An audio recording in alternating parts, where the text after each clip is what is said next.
President Trump's threat to massively escalate attacks on Iran set off a diplomatic scramble on Saturday. American allies, including the Saudi Crown Prince, urged the president to back off plans to bomb Iran's energy infrastructure. Late last night, Trump said military action at levels unseen since World War II remained an option. But he's holding off for now at the request of allies as well as Iran because he claimed there was a diplomatic opportunity, or as he put it, quote, the perimeters of a deal has been agreed to. This morning, diplomatic sources tell me that there is no deal yet, but rather signs of progress towards an arrangement with Iran to reopen the strait. The challenge remains just how much leverage Iran will maintain over it. To hold off any attack and that the perimeters of a deal has been agreed to. This would include the immediate, complete, and total opening of the Hormuz Strait and an end to Iran's nuclear threat. I have agreed to cancel the attack, subject to being able to rapidly make a deal. According to Axios, one of those Middle Eastern allies who asked President Trump to hold off on further strikes was the Saudi Crown Prince. The White House confirmed they spoke on the phone yesterday.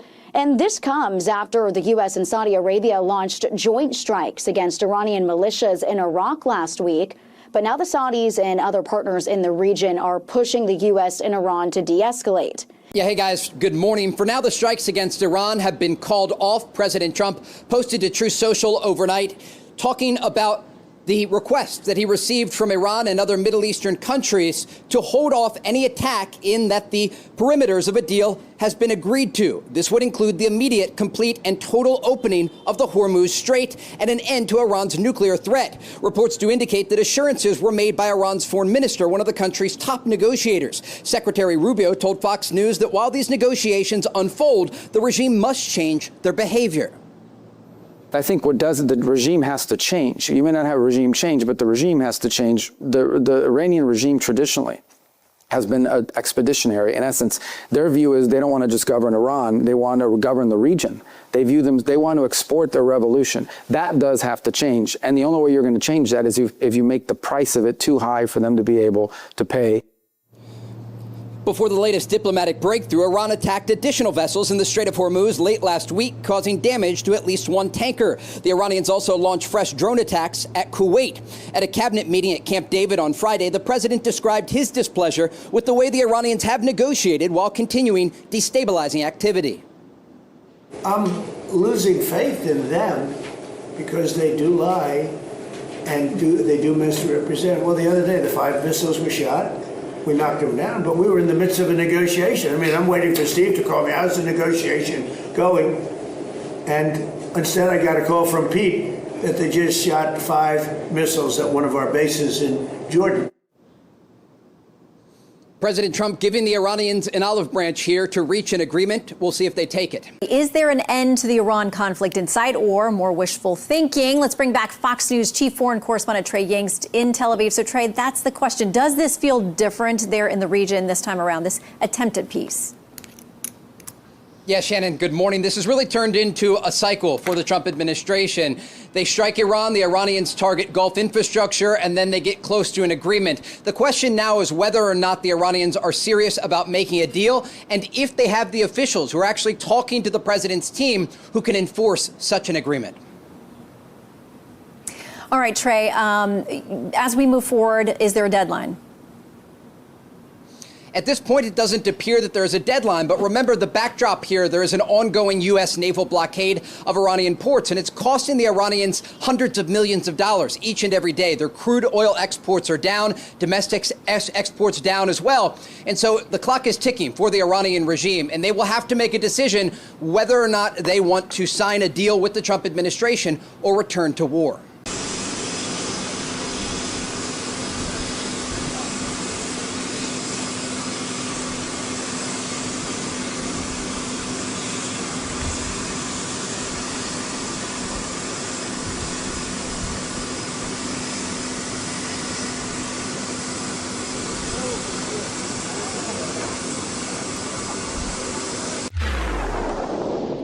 Good evening, everybody, on a Sunday evening. Hope you guys have had a great weekend. As you just saw, the boss summoned the group onto Air Force One. He did make some comments. We're going to take that in a second. First, I want to go ahead and explain to you, explain to you what's going on in Iran. It's going to be a very short explanation. I don't have a clue. I'll be the first to admit I've got nothing to hide. I have no clue what's going on in Iran. But I can tell you, nobody outside of a small circle of people have a clue in regards to what's happening. Everybody can have their hypotheses. They can have their fake analytics. They can have a monkey throw darts at a board, but nobody knows what the heck is going on. What I think we all can agree on is something just doesn't smell right. Something, get your spidey senses up on the back of your neck.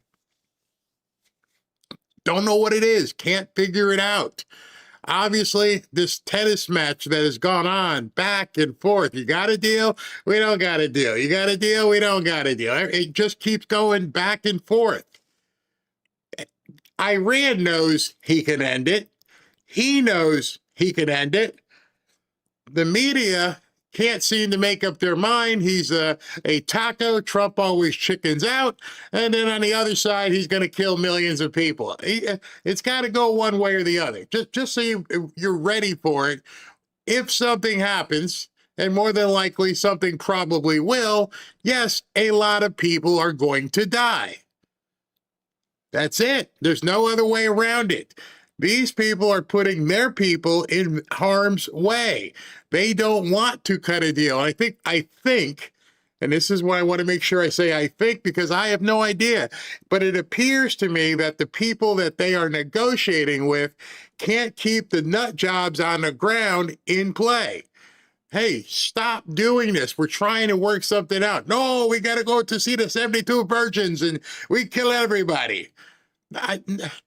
I can't even imagine if you're on the Iranian side and you're trying to negotiate, but you got some other guys that are looking for the 72 virgins and they're willing to just, keep blowing stuff up.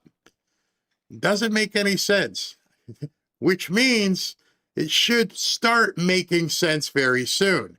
Now, I'm not going to put on a tinfoil hat or anything. I don't want to do that because I do not have any substantive information to tell me otherwise, except for the fact of knowing how Trump acts, knowing how Pete Hegseth acts, knowing Marco Rubio, what he thinks. And when you put all that together and you see the mosaic of a movie that you're watching, you have to concur. Something is up. Don't know what it is. But something is up. Could it be this? Could it be that? We could spend an hour coming up with things like that. But I feel like we're watching before I thought it was a huge game of poker. I don't think it's poker anymore. I think we are watching an immense game of chess right now. And I don't know if all the players have been exposed. That's the part that's getting interesting to me, is you're going to hear from President Trump in a second. And as he talks, you're going to hear all the different players that are involved in this. UAE, Saudi Arabia, Qatar, and there's probably more that he just didn't have off the top of his head or didn't want to talk about, that are all involved in what is going on over here. So it's very interesting watching this all play out, because at the same time, when you see him and you see his face, he doesn't look worried. When you see Marco Rubio, he doesn't look worried. In fact, Marco Rubio is full of smiles, you're going to hear. So I don't see panic. I don't see a whole lot of worry. And so something has to be in play that is probably a lot bigger than what we know. I think it's beyond the denuclearization at this point. I think it's beyond just blowing up things and taking control and dearming them. This could be, when you start looking at all the stuff that has to happen in the next couple months, leading up to the midterms, there could be something here that is extremely, extremely important on the chessboard for the entire thing. And no, I'm not going to say 3D chess or 4D chess. I'm talking about on the board right now, sitting across from some people in Iran, talking to them, and all these other people also having moves on the board. It's not just us. It's not just us in Iran. You've got a whole cadre of people who are there moving different kind of dials. And then at the same time, you obviously have the deep staters who are trying to mess it all up. So hang tight. I'm going to show you what President Trump had to say it was a very short plane ride from New Jersey to Washington, D.C., but I'll let you listen to what he has to say and then tell me exactly what you think. What he just said.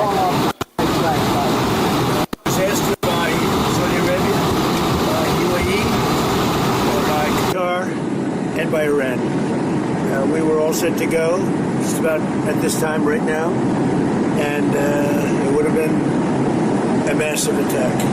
We were all set to go, but when the allies asked to call it off, you got to sort of say, well, let's see. And the reason they asked is I think there's a deal. There's a deal on Hormuz, and then there will be a deal on the nuclear, or you might call it the denuclearization of Iran. I call it the denuclearization of Iran. So we're holding it. We'll just see. We can do it anytime we want. But we were asked by the three primary groups. We were also asked by Iran, very strongly, actually.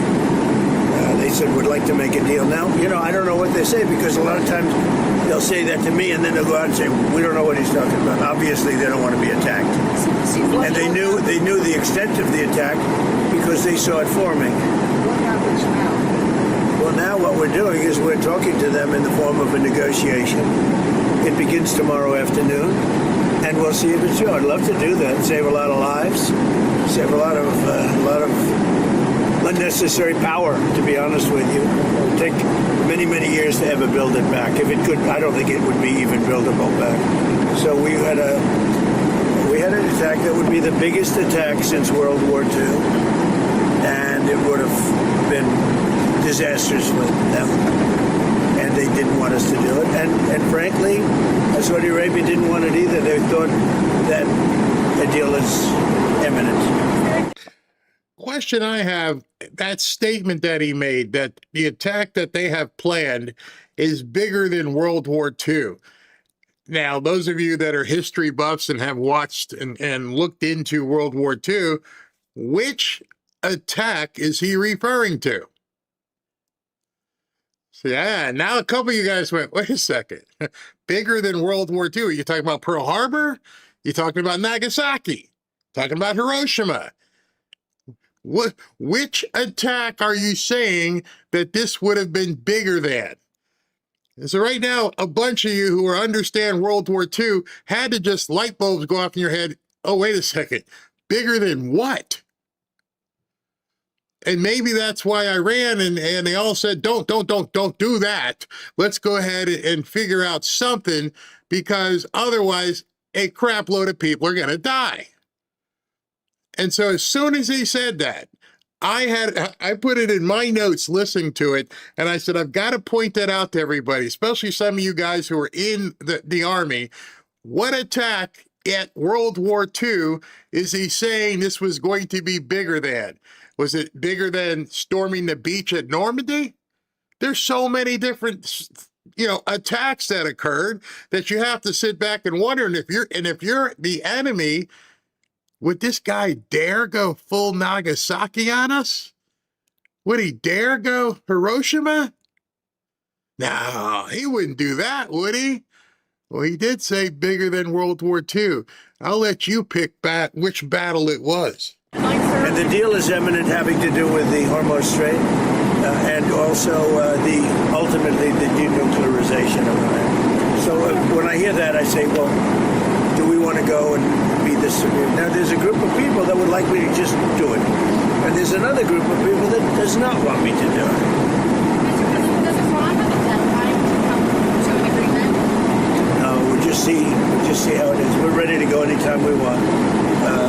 Would I rather make a deal? I'm not looking to kill people. I'm not looking to kill people. He didn't say he wasn't looking to waste the IRGC. I'm not looking to kill people. Just the little things, the words that he's saying. I don't know if he's giving a message, because this was a very short gaggle in Trump world. It's only like 8 minutes. And so now an attack bigger than World War II, and I'm not looking to kill people. Obviously, he's looking to kill the IRGC. That's the main reason you're in this conflict. You have to eliminate the Iranian cuckoos.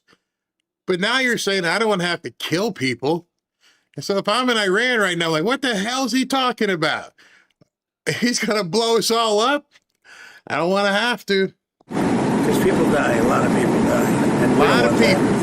So they asked us, Iran specifically, but the other three said I asked Saudi Arabia, the king, I said, the crown prince, I said, what would you rather do? Would you rather have us do this or not? They said, we would much prefer a deal as opposed to an attack, because you don't know where these attacks lead. I mean, will they be flooded with people pouring into their country and disaster? A lot of bad things can happen. Yes. You're prepared. There's a report that they're moving U.S. troops out of Bahrain and I don't want to comment on that. Don't want to comment on that. Will there be a lot of people flooding to your borders trying to get away? If it's military strikes, if it's just Karg Island, why would the people be trying to run away to Saudi Arabia and other points to get away from all this? Is it the drinking water, the bridges, the electricity, things that are basically irreparable? Don't know. President, why is the U.S. intervening to support the Japan yen at this time? To support who? To support the Japanese currency. Because we have a good relationship with Japan. We're very strong, very, very strong financially. They have a weakening yen, and they wanted a little bit of help, and we're always there for Japan. Japan's been very good to us, with the exception, of course, of Pearl Harbor. Mr. President, They were not good. what is the U.S. getting out of that arrangement? Financial benefit. Financial benefit. It's also good for the world economy. But we make, like when we did with Argentina, I got criticized. We made $25 billion on that deal. On Venezuela, we make hundreds of billions of dollars. I make good deals. Intel, I made $75 billion for the country. I didn't make for me, I made for the country. Intel, I backed Intel. It's the hottest stock right now on the New York stock, on the various stock exchanges. So we made about $75 to $80 billion. Japan wanted to, it was really more than anything else, it was a signal of friendship. You said Because the yen is weakening and the dollar is doing great. You said The fact is, our country is doing great. Everybody wants help from our country. You said the anti-weapon. I'm with ABC News. You said the BBC? ABC. Oh, ABC, that's worse. You said the I like BBC better than ABC, actually. Go ahead. The anti-weaponization fund is back on the table. What are your plans? No, if they don't improve. Look, we have a man named Todd Blanche. He's outstanding in every way. Most of you know who he is. You're not going to find a better person. And everybody agreed. And it's because I backed one his opponent, and his opponent won in a landslide. That's the only reason it's happening. But I will say there are a lot of people that like. People were hurt so badly. 22 suicides. They were destroyed. Their families were destroyed. There's never been an attack on any group of people in this country, in my opinion. Maybe one. There's one group that was attacked violently and viciously, like these people were attacked. And this would be a reimbursement for the pain that they suffered. A lot of people like it. If they don't approve Todd, I put it back on the table. A lot of people like it. A lot of big supporters of Trump like it. Mr. President, there's been some domestic abuse allegations against Congressman Max Miller. I just learned about it. He should resign. Well, I'm going to look at it. I mean, so far it's accusations. I'll be looking at it. Yeah. Sir, will the U.S. do anything? Who? Sorry, will the U.S. do anything to address OpenAI and Anthropic's models hacking others? It could be. We're very much involved in that. We have a big stake in that. So does the world. So we're looking at it. So, Canada, have you decided on a punishment against the wildfires? I have, yeah. doubt about it.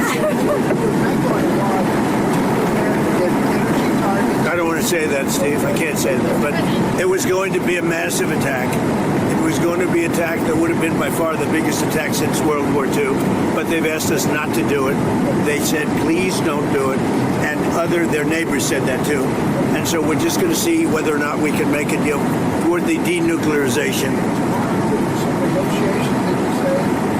Yeah, well, they start tomorrow. On Jay Clayton, what's your directive for him? Just to do a great job. He's outstanding, as you know. He's an outstanding man. You look at his education. He was the head of, and he was immediately, very early at a young age, went to the head of Sullivan and Cromwell, one of the most prestigious, maybe the most prestigious law firm in the world. He headed up, well, let's see. I mean, look at the companies. Look at what he did. Oh, by the way, and he was a great, for 4 years, he was a great SEC chairman. Do you want him to continue the initiatives that you had been doing? Well, I want him to do what he wants to do. He's an outstanding person. Everybody wanted him. And really, I mean, he's truly outstanding. When would you reconsider the investigation into her disappearance now 6 months? Yeah, terrible. Stalled out. Is it time for the FBI to get involved? Well, they are involved to an extent, but as you know, the local community really runs those things. And some people haven't liked the way the local communities run it. They haven't liked the way the sheriffs run it. But we would like to give them the benefit. But we're there anytime they need us. Well, it's a terrible thing. Thank you very much, everybody. Thank you, sir. Thank you. So that last question was about Savannah Guthrie's mom, which I don't know why you asked the president of the United States that with everything else going on in the world, what's going on with Savannah Guthrie's mom. But nonetheless, he said it again just before that last question. Biggest thing since World War II. And putting that in perspective, World War II back in 1944, 1945, when everything was finished, think of all of the conflicts and all of the different things that have happened since then. Some which we would probably consider quite big. And this is going to go and jump back all the way back to the 1940s and would be bigger than everything else we've seen since then. So he said that a couple times. That message is obviously going out to a number of people that he wants to get that out to. UAE, Qatar, all these different countries said, please hold off. So here's where we are. What does it mean? I don't know. But I wouldn't want to keep testing this guy, which at any time he could, do away with things. Now, of course, and hopefully some of you have heeded what I've said and understand how to listen into some of the things when the president speaks, not the media, when he speaks, things he says. Watch how the world reacts almost instantaneously, because that could be you seizing on something as an opportunity for yourself. Let me show you exactly what I mean. Let's check the numbers with a fanfare prosperity update. All right, so in this prosperity update, I want to show you exactly how you listen to what he says and then how, if you're in a position to act accordingly. All right, so these are the numbers that I wanted to show you as of right now. All right, so here's oil prices. Let me refresh so we can get the exact numbers. All right, oil is at 81.04. Look what happened. You can hover over it. You can do this yourself, and you can see the time. This is at 5 p.m. This is at 5 p.m. The word gets out. He's holding off. He's not going to bomb the hell out of Iran. Let's see what happens. Oh, they might have a deal. It goes right down. Right down. I mean, you can't even ski that slope. It goes down so much. And so it's down 4.43% in a little over a couple of hours. Conversely, what happens when oil usually goes down? What happens when oil goes down? When oil goes down, you have the comparable uptick in silver. It's if you start looking, you can see the predictability. Is it 100%? No, but it's pretty close. When one goes this way, the other one goes that way. So all of a sudden, again, this is probably at 5 o'clock, and there we go, 5 p.m. Interesting. Interesting that the oil went pop and the silver went boop at 5 p.m. Then you look at the gold market. Let me refresh so that you guys can see it. Refresh here and look at that. Same thing. Just starts going up. What was the time? Time was 5 p.m. So concurrently, oil went down, silver and gold went up. Not a whole lot. This one's up 0.35%. The silver is up 1.18%, but the market just opened a little while ago in terms of silver and gold. The oil market, I think, is a 24-hour market, so that just keeps moving. And then the futures market, you're seeing what's looking like for tomorrow, already up 159 points. This is stock futures rally as investors gear up for the jobs report tomorrow and key earnings, as well as what's going on in the Middle East. So as you get more astute with this stuff and more able to gauge what's going on, you can do well for yourself if you pay attention and learn this stuff. I'm not going to get into that right now, but those kind of indicators are things what people across the world watch. And it probably isn't by coincidence when he said what he said. In fact, I believe when he left, he said something to the effect, we don't want to do the attack during the week. We want to do it while the markets are closed. So whatever decisions he's making with this stuff in mind.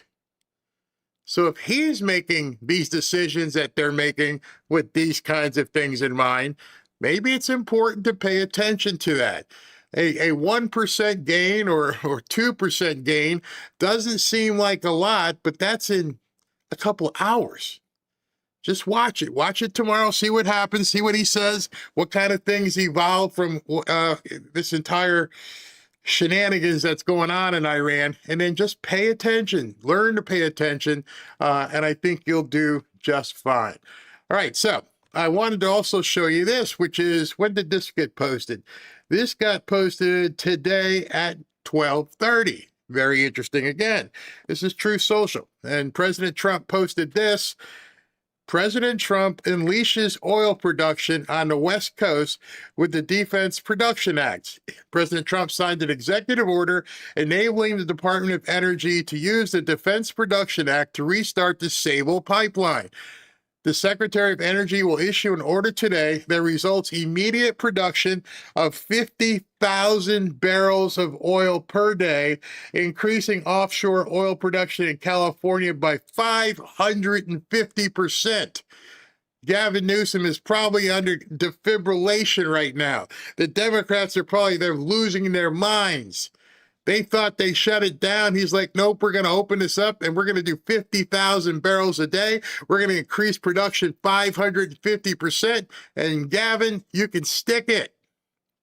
It goes on to say the pipeline will unleash 20 million barrels of oil equivalent per year to meet urgent demand of war needs to supply 50 military installations on the West Coast.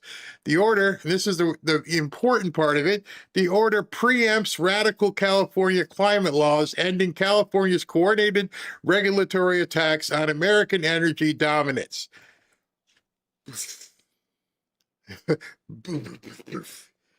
Gavin Newsom and all the climate change morons are going to be in court probably tomorrow, and there's probably nothing they can do. They're going to find some judge, but because he used this specific order, because he said the Defense Production Act, they are probably, most assuredly probably, if I can say it that way, SOL.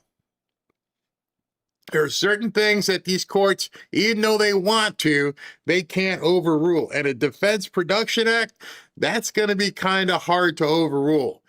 So what's that going to do? That's going to put 50,000 barrels of oil per day into the economy. Obviously, he's going to be using it in the military installations, but that's going to free up oil that was now going to the military installations. So What does that mean, boys and girls? In an economic perspective, when you have additional supply coming in, what usually happens when you have more supply? Well, the prices usually go down. The moves on the checkerboard or chessboard are being made, and a lot of people aren't paying attention. They're not watching and seeing what's going on. So if you didn't see this executive order and nobody showed it to you, you would have just completely missed it. You're wondering what's going on in the markets, and people are like, oh, it's money time. I love it. I just love looking at this stuff. I love looking at the intrigue. I love making the moves and wondering what do we need to do next? Which lever am I going to pull? Oh, I'm going to push this one in. I'm going to pull this one back. And it's amazing that so many people are whining and crying about this, what's going on in America. And I have to blame, one, people who are lying, two, the educational system that hasn't shown people what to look for. And so all they can rely on is what other people tell them because they're not paying any attention whatsoever. So tonight I've got two big stories to show you.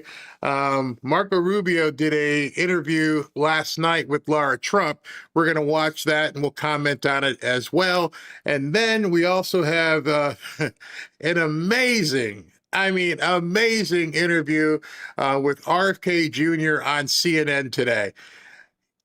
As you watch this interview on CNN after the Marco Rubio piece, we're going to talk about it because I think you're going to conclude like I did.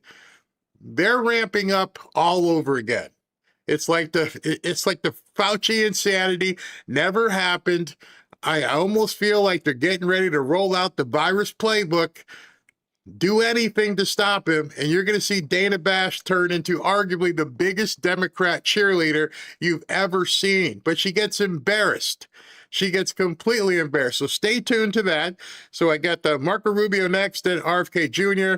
Right now, I just want to cut to RFK. I want to cut to SP and see if he's got anything updates. What are you doing, man? Really? Happy birthday, JD Vance. Happy birthday. Oh yeah, Mr. very Vice happy President. birthday to the VP. Yes, sir. Well, he I had have a two couple things. things in a row. It was his birthday and his anniversary and a baby.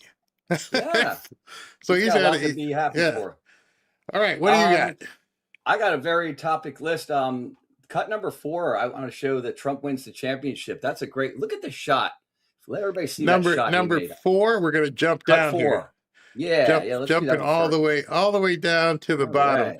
Oh, this guy is 80 years old and he shoots a 70, 200 par. Everybody. I saw people talking about this, and they were Trolls. complaining because did he home court advantage or whatever? You still got to make the shot. It might be his course, but he still got to make the shot. So let me get ready to show this. It says winning shot at the Bedminster Club Championship. Thank you very much to all. I won with a score of 70. If you don't golf, you don't realize how hard that is. That's really tough. To shoot lower than your age. Yeah. So they actually showed a whole shot here. Let's take a look at it. Yep. This is not AI. Look how it gets backspin on it to get it to stop right on the green. Oh. That's like I think you knocked it in with your hat. Wow. I got to play that again. That is, you're right. The backspin. I mean, it looks like he might have hit it too hard, and then it hits that grass and just grabs on. It just sticks. He's putting spin on it. Yeah. That's a really nice shot. Wow. Woo. And then he probably finished it off with a nice, easy, quick putt. Whoa, that's some boss moving right there. That's some boss moving right there. I love how he trolls. It's called talent, and I have it, and they don't. I didn't even see that part. Because I'm focused on many. I'm given very little time to practice because I'm focused on many other things. It's called talent, and I. Boy! One thing they can't argue about it. You're looking at the shot. It's not AI. That's a tough shot. That is a tough shot. If that were Biden, he would have been crapping his pants, falling all over the place, getting lost on the green. I mean, what? All right, what's the next one you got here? Anything else here? Want to start with cut one? Remember yesterday you were saying how the fake news said that everybody left Spain? No, they did. Oh my This goodness. doesn't. The video doesn't show violence. It shows people running around, but it being. I think we can go with this. So I don't need to download it. You don't need the volume. But can you explain to people what they're seeing here? Because I thought they all went home, man. No. See, yeah, somebody actually has a video showing that the African invaders in Ceuta, Spain, are now raiding the streets and pissing off local citizens. Just absolute mobs of them are trashing the place as they terrorize anybody they see fit.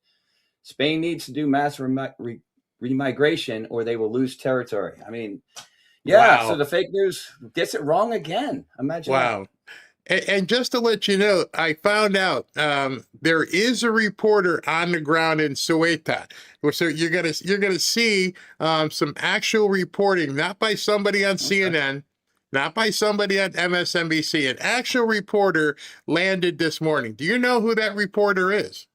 I do not. Who is it? If I gave you 3 guesses as to who the reporter is. Oh no, not Ducey. Ducey?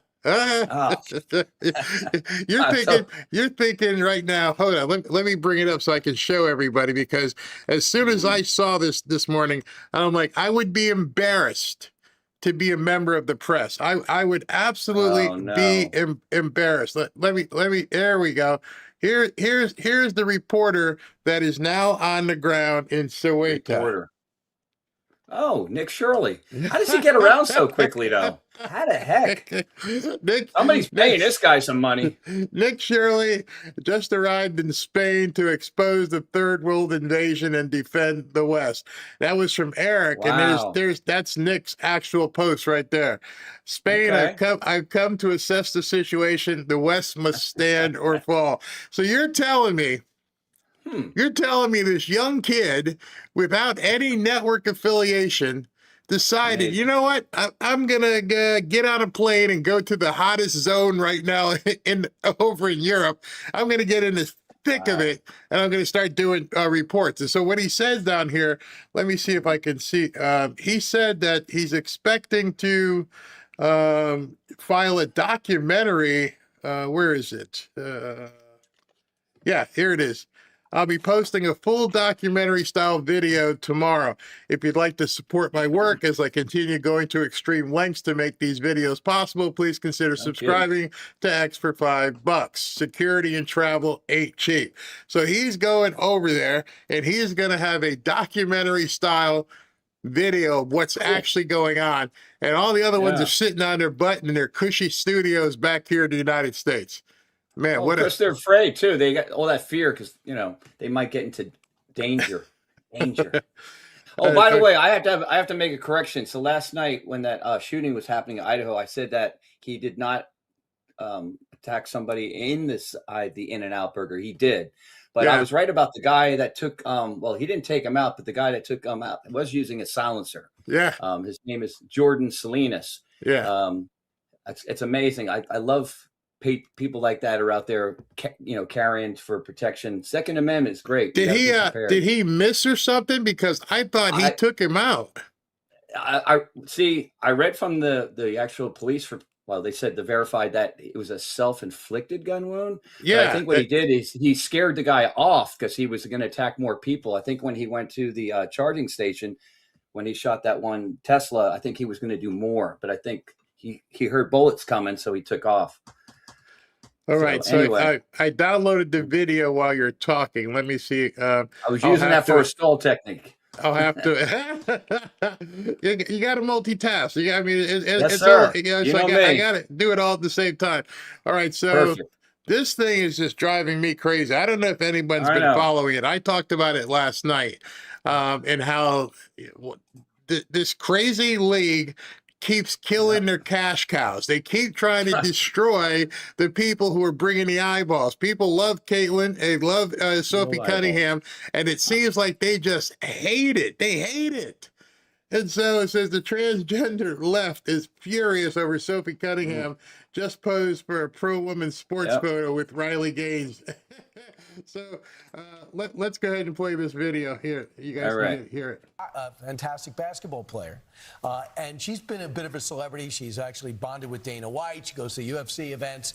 And I think her profile is only going to grow. The one thing she said in 2022, she came out and basically was against Leah Thomas when Riley Gaines, who's now with us now on Outkick, said, I should not be swimming against a transgender athlete.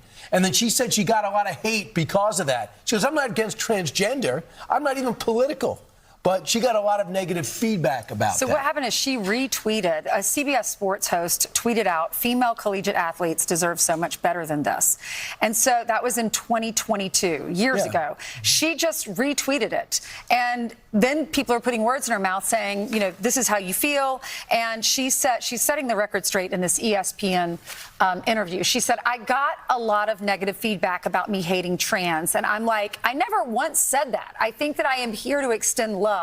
But I also think with that love is truth, being honest. And I want to protect young girls in a locker room or young girls in sports who shouldn't have to go against biological men. I think she speaks for most Americans. Be who you want to be. Nobody cares. If you're an adult, this is America. You can be who you want to be. You might not agree. And what's really funny is, so she played the Minnesota, I think it's a Minnesota Lynx today.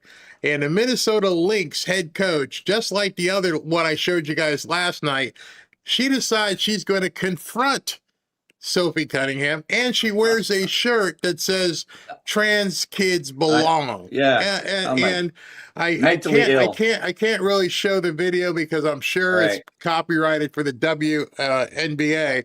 But here's the interaction right here. It says WNBA head coach of the Minnesota Lynx wears a "Trans kids belong" shirt as her team faces off against Sophie Cunningham. And so you can see the shirt right there. She came there. She came to the game with the sole intention of causing a controversy. She needs to be fired. You're the opposing team's coach, and you decide to confront Sophie Cunningham, and you decide to wear a shirt. Let me tell you something. I don't know if a lot of people know this. In the NFL, your uniform has to be specific. If you wear the wrong socks, if you wear the wrong cleats, if you guys might remember Jim McMahon, and he used to write things on his headband and stuff, he would get fined. You can't even your socks can't even sag down around your ankles. So you're telling me this clown league allowed this woman to walk out and put on a shirt knowing it would be controversial to take on arguably one of the top draws in the league, meaning, you know, the people come to see her. Her jersey was like number 2. The fans love her, and the whole league is like giving up the middle finger to the fans. Insane.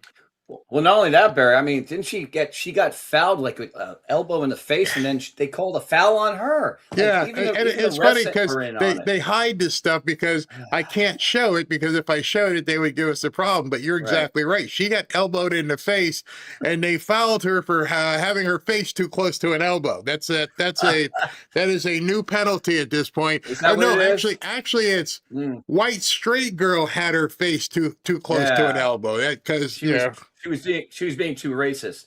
I tell you, this league is going to be done. I mean, I don't know why it's making any money. It's going away. What? Huh? No words need to be spoken. No words to be spoken. But I remember when this person got free. He got out of Russia. I remember. And I heard she got divorced her partner now. Like they don't even last together. Even then, it's all that violence, all that anger. You know? Oh man, oh gosh, but it's too much. All right, so I have one more. This is probably the same old, but I mean, Rick Scott. It's a 55-second clip. He talks about, like, you know, we got to get the work done. We got to cancel recess and let's get the 50 votes, and JD Vance will break the tie. I am so over the song and dance at this point. Why these people just won't go to work. Obviously, there's somebody again pulling the strings behind him. I don't know if it's Mitch McConnell from the deathbed or something, but something just doesn't make any sense why these guys won't get it done. Well, we ought to be voting on it every week, and even if we can't get the whole thing passed, vote on parts of it. And I believe we ought to force people to talk. That's how the filibuster is supposed to work. And then when people are done talking, you vote. It only takes 50 votes. But that's not where we are. What we can do this week is we're going to have hopefully a reconciliation vote this week, which will get as much in the Save America Act in the reconciliation vote, which only takes Republican votes, and get that started this week. It won't be finished this week. Ron Johnson, the chair of the Budget Committee, and hopefully that's what we'll be doing all day Wednesday and all night Wednesday night to get everything we can in the Save America Act passed inside reconciliation, and then work with the White House to see what else they can do from an administrative standpoint. I think we ought to stay up here to get things done. I'm a business guy. I work 7 days a week. We're working 2.5 days a week. We're barely up here. We need to stick around and get stuff done. Yeah, you're preaching to the choir at this point. We all want you to get something done. Get it done. It's crazy. All right. Don't they work for us? Yeah, that's what I thought. I really thought that's what the case. You had posted, before you go, you had posted something in the chat, and I happened to catch my eye to it.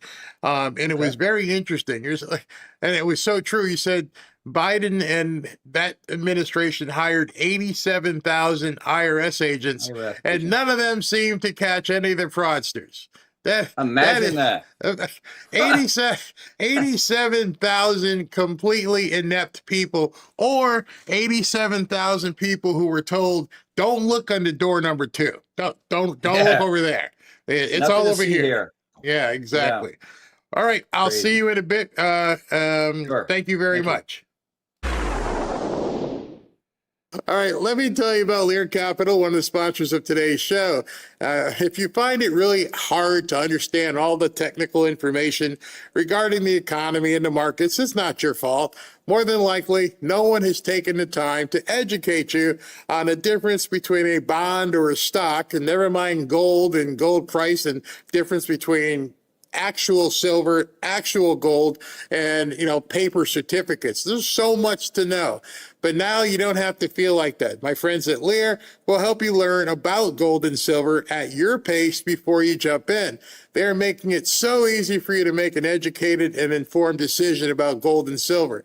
Now, all you have to do is text the code BARRY to 43343. From there, you will be immediately put into a call queue, and one of Lear's reps will give you a call and reach out to you directly.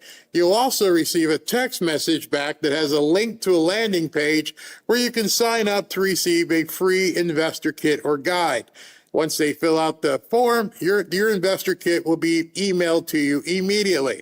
So now learning about gold and silver on your time is extremely convenient and easy. Just text the code BARRY to 43343. All right, we'll be right back. Great to have you back. Thank you so much. Glad to be back. It's been a while. There's so much to talk about, but I want to start with Cuba. This has been of particular interest to the State Department right now.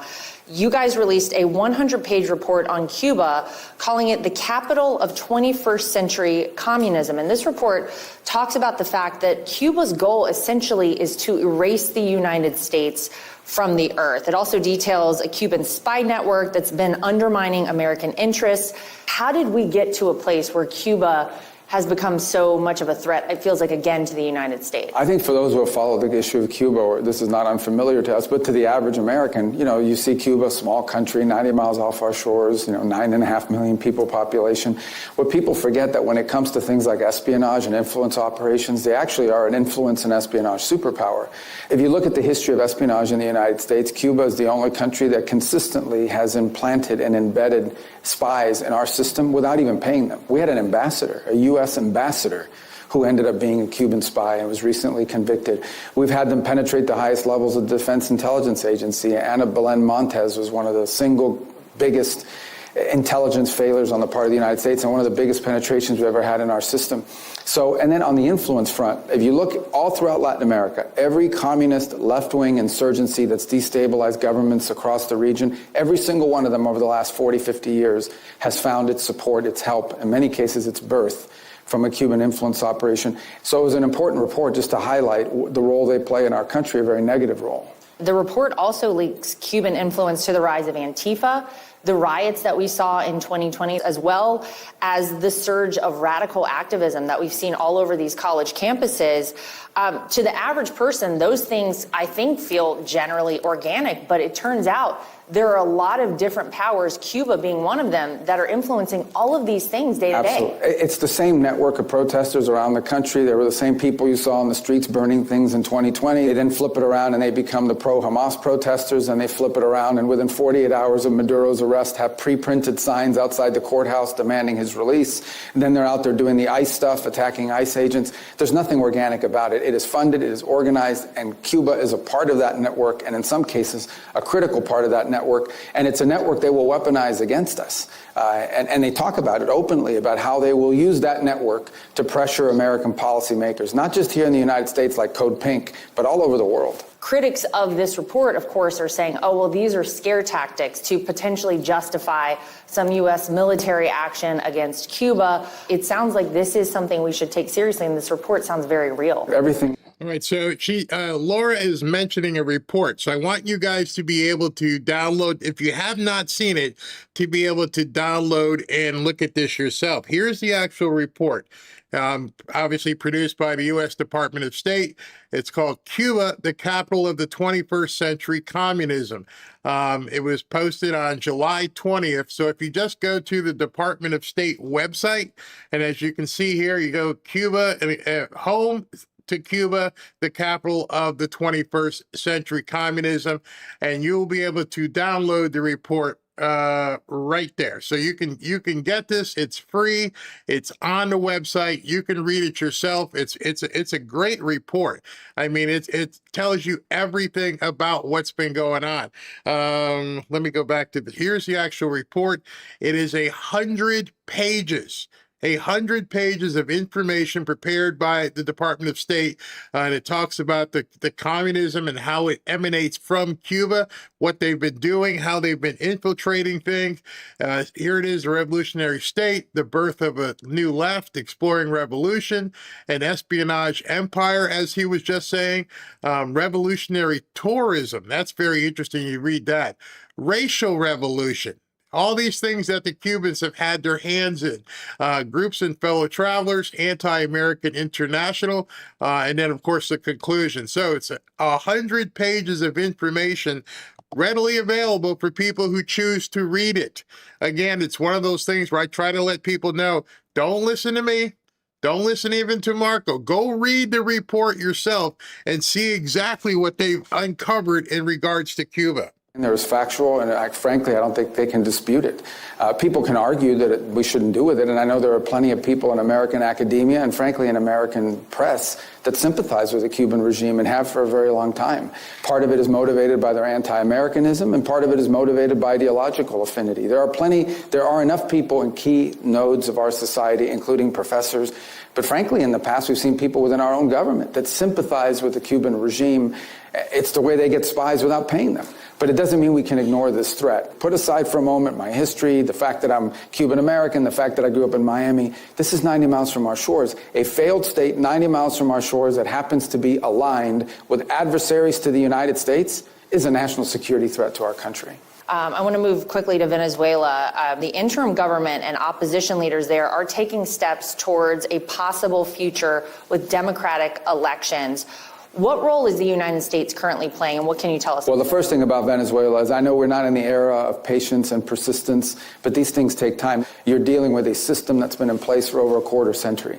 So those are deep roots that you have to deal with. It's also a country that faces a lot of problems. I mean, a lot of economic problems, not to mention now they've had an earthquake. So that's why we've always talked about phase one, where our priority was stabilization. We didn't want the country devolving into civil war, mass migration, civil unrest, and so forth. Step two is a recovery phase, which I think we're into. Obviously, the earthquake adds complexity to it. You've got to have a functioning economy. You need to have laws and rules and regulations in place so that investors from America and around the world can go in and safely invest and create prosperity. Ultimately, you have to have transition. At some point in time, there has to be legitimate elections at every level so that people know that the government that's there is the legitimate government chosen by their people. Step one towards that is the national reconciliation. This is a people that have been divided politically for a very long time against each other. And you're going to have to look at models like what you saw happen in Eastern Europe after the fall of the Soviet Union. And I think the role the U.S. government can continue to play is as a facilitator of all of this. You've been outspoken for many years about the threat from China. President Xi, of course, is going to come visit here in Washington, D.C. in September. You've had to sit across the table, though, from China's foreign minister. You've had to, negotiate and talk on America's behalf. How have you found in this role negotiating with Beijing? On the one hand, all the things that China wants to become the most powerful country in the world, and they want to do so at our expense. Obviously, we are Americans. We're not going to allow that to happen. At the same time, they are the two most powerful economies in the world, probably the two most powerful militaries in the world, although ours is further along than theirs, but nonetheless. And I think it's important for two big countries like this, the two most powerful countries in the world, have to have a relationship, have to have the ability to speak to one another and try to deconflict where possible, because it could lead to some really bad things. The foundation of that is the relationship that President Trump has with President Xi, which is a relationship of mutual respect, and they get along. And that really is important, that our two presidents can speak to one another. And it's okay. I think it's almost irresponsible, by the way, to not have direct communications with the Chinese. We want stability in our relationship. Both sides, I think, recognize that there are areas where we're not going to agree, and including areas where we're going to have to compete. Now, there are areas we can work together on. That's phenomenal, fantastic for the world.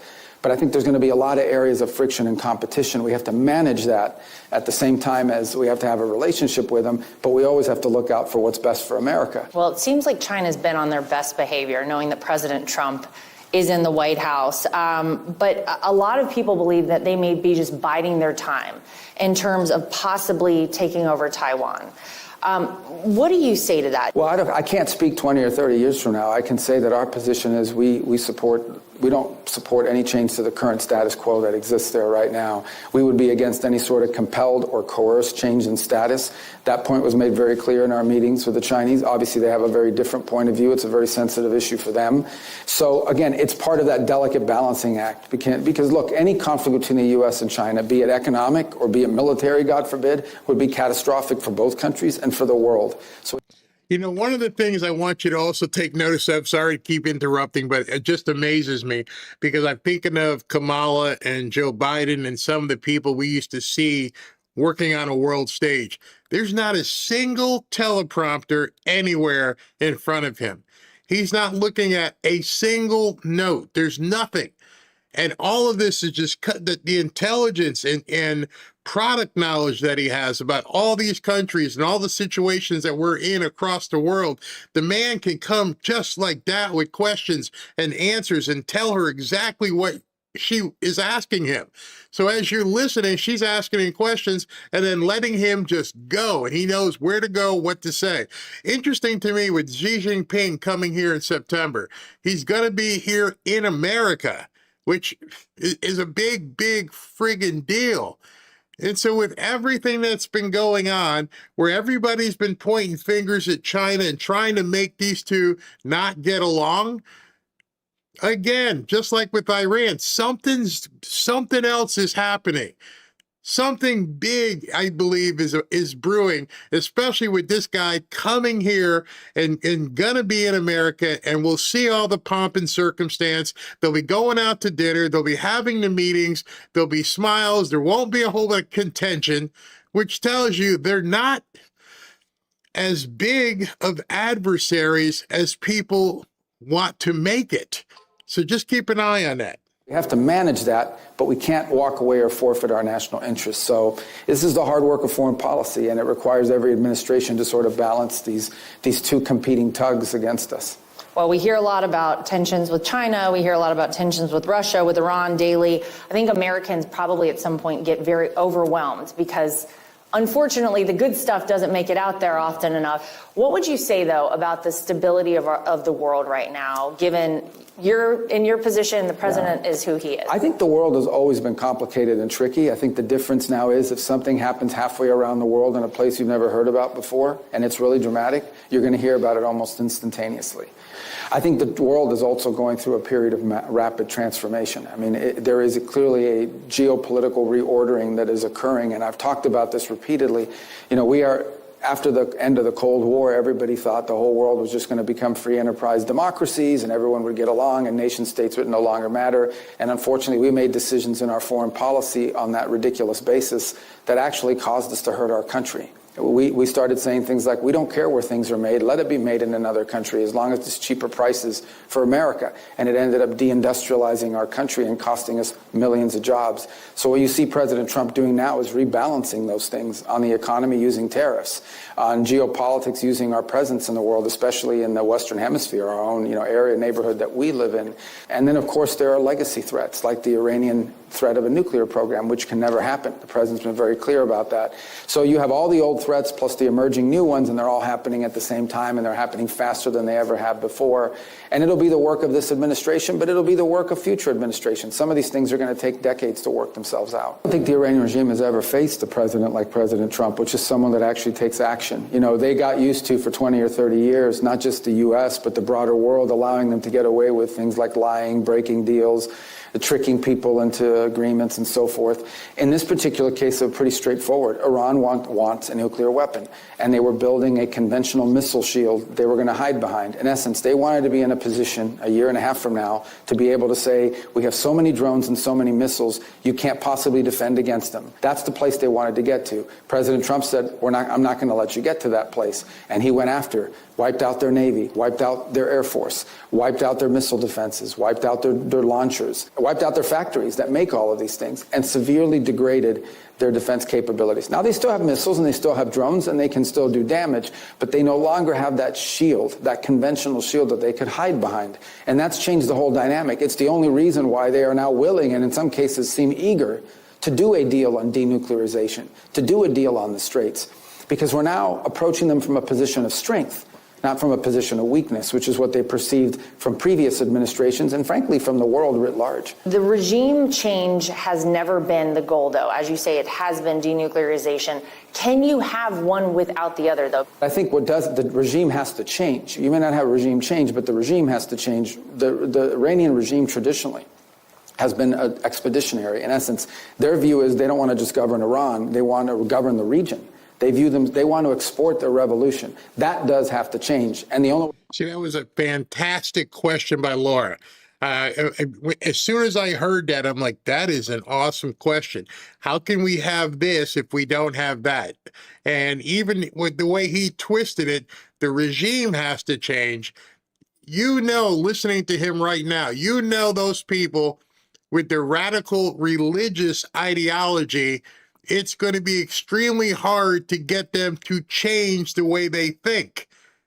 And so, I think he's saying we're going to have to change the regime, even though he said we need the regime to change without changing the regime. That's pretty much the same thing. These people who are chasing 72 virgins are not going to capitulate. We have seen enough of these people running through the streets, all the different things they're saying, death to the infidels, and understand you're dealing with an enemy at this point that doesn't want to negotiate. They want you dead. And so when you're talking about changing a regime, you're talking about changing an entire culture, a culture that is bred upon go out and kill all the infidels. How do you change that? That's a huge, huge task. You're going to change that if you make the price of it too high for them to be able to pay. The fact that so many of these Gulf Arab nations have all kind of aligned against Iran, that must be important. I would say two things about the Middle East and the Gulf Kingdom. I think they always understood who Iran was and the threat they posed.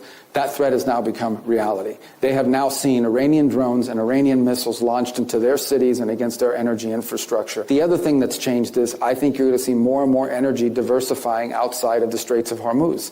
Because from a geographic standpoint, Iran will always be on the Straits, whether they're governed by this regime or a future government. But that's going to be two permanent features that are going to emerge from this. You're going to see the realignment of how energy flows, less reliant on the Straits of Hormuz, and you're going to see countries in the region that are no longer now understand that Iran is no longer a theoretical threat. As long as this clerical regime remains in place, they are a real threat, and a direct threat to their, not just their economic interests, but their security interests. Well, President Trump says he is going to confront Vladimir Putin regarding reports that Russia helped Iran target U.S. bases. How much does that relationship concern you? With Russia? Between Russia and Iran. Look, unfortunately, I think you'll find in the world that there are countries, or at least companies within countries, that work with adversaries of ours. And when we identify it, we raise it. And in some cases, very successfully. Nothing we have wanted to do in the Middle East, none of the actions we've taken, none of our successes have in any way been impeded by anything that any other country in the world did against us. There are things that might be irritants, there are things that might be concerning, but there is nothing any other country is doing that in any way is standing in the way of us achieving the things we want to achieve or the objectives we want. Just to finish with the situation in Russia and Ukraine, is there anything at this point that the U.S. can realistically do to help bring talks together, bring this to an end? The president and has made very clear the United States can play a role in bringing about an end to that war. We're going to continue to explore it. We spent a lot of time on it in the first year. There came a point where it got to like a stalemate, but we always stood willing and ready to play a constructive role. We're the only country in the world, and President Trump's the only leader in the world that can bring the Russian side and the Ukrainian side to begin to talk about how you end it. The reality is that dynamics have changed just a little bit in that conflict over the last few months. The Ukrainians now are able to conduct long-range strikes deep into Russia, bringing the war to the Russian people. What we are willing to explore is whether that new dynamic has in any way opened the door to some negotiated settlement. I know you're going to see some efforts over the next few weeks to see if we can't restart talks between the two sides and bring this war to an end. But we also understand that both sides have some pretty strong red lines, and until we can bring those red lines a little closer together, we're not going to be there yet. But we're ready to go, and the president's told his team, if you see an opportunity to be a force that brings about some momentum behind peace talks, let's do it. So he always prefers diplomacy over war and peace over combat. Americans have seen so many versions of you, I think. We know Senator Rubio, we know candidate Rubio, now Secretary Rubio. Have you changed throughout the course of all of these different kind of phases of your life? And how do you think the American people's perception of you has changed? Because you are memes everywhere. I think everybody loves to see all the different sides of you. Well, the meme thing, was interesting because when it first came out, I hated that picture, because what happened is in that couch, if you don't have a pillow behind your back, you kind of sink. So I looked at the picture, said, oh, this is terrible. I looked, like whatever. And then it turned into this other thing, and it was fine and it's funny. I don't really follow it very closely, but people have shown me pictures out there. We have a good friend here that works at the White House, Dan Scavino, made a nice board for me. And even since he made that board, we had to update it, so of all the different pictures. So that stuff is funny. You asked me if you've changed. I think everybody, you go through life, right? And as you go through life, you learn new things. You see things you hadn't seen before. You hear things you haven't heard before. Certainly, I'm a different person at 55 than I was at 25 or even 35 because I have 20 and 30 years of experience in between in life and in work that inform that. I think at your core, you always want to remain the same person, though, right? And that is, what are your priorities in life and what are the values that sort of drive you to do what you do? And I hope that hasn't changed. And by the way, the world changes too. There are things that are true today that weren't true 10 years ago. So, I think that's true for all of us, not just me. I feel like you've been busier than ever. You've been traveling all over the place, but you're doing all of that while being a husband, while being a father. Maybe talk about how that is, because I know for every kind of working parent out there, working spouse, it's hard to take time, but I'm sure your family keeps you very grounded. Yeah, it is, and I'm in an interesting season in life. For most of my time in public service, I had very young children or children that were still growing up. Now all 4 of my children are adults. My youngest graduated high school this year. I have a 26-year-old, a 24-year-old, a 21-year-old, and an 18-year-old. So they have lives. They don't just have, when you're 15 or 16, you have opinions. When you get to 20, 24, 26, you have lives and you have stuff going on. Love that. Love that. When you're 14, 15, 16, you have opinions. And that's what the socialists are doing right now. These are people with no life experience. They're just opinionated. And their opinions are cuckoo, but that's all they're running on. And Democrats are letting these people into the inner circle of the Democrat Party. We're going to talk about that later on, too. Look back at the times that they were young and wish I could have one more day with them when they were little. But you also appreciate the moment you live in. And then as far as being a husband, I think what's happened is because your kids are a little older and they have more time doing their own things, whether they're school or career, you spend more time with you almost like get back to where you were when you first started dating in some ways. So you get to spend more time with my wife and sort of rediscover. So it's the second phase of that relationship, I guess, after all these years. So it's an interesting season in life that I think we're mixing with what we're doing here now and find it pretty fulfilling and pretty happy. Well, when you go home, I'm curious, what is the first thing you do when Marco Rubio gets home? Do you sleep? What happens? No, not when I get home. I go right to sleep. Of course not. It's usually if you can, you really can't in this job, and you certainly can't working for this administration and this president who never stops working. But I think it is good to try to disconnect for some period of time and from your job or from your work. It could be watching a sporting event. It could be watching a movie, but just anything that allows you to sort of disconnect and play the reset button. It's harder. It was a lot easier to do that when you're a senator. It's much harder when you're in this role and in this job because the world isn't going to stop and wait for you. Like you may have made a plan tonight to watch a movie, but in the middle of that movie, something blows up somewhere in the world and you got to know about it and you may have to do something about it. So it's harder, but it's not forever and it's fulfilling to be in that role. So if you could get a full week off without having anyone access you, what would you do?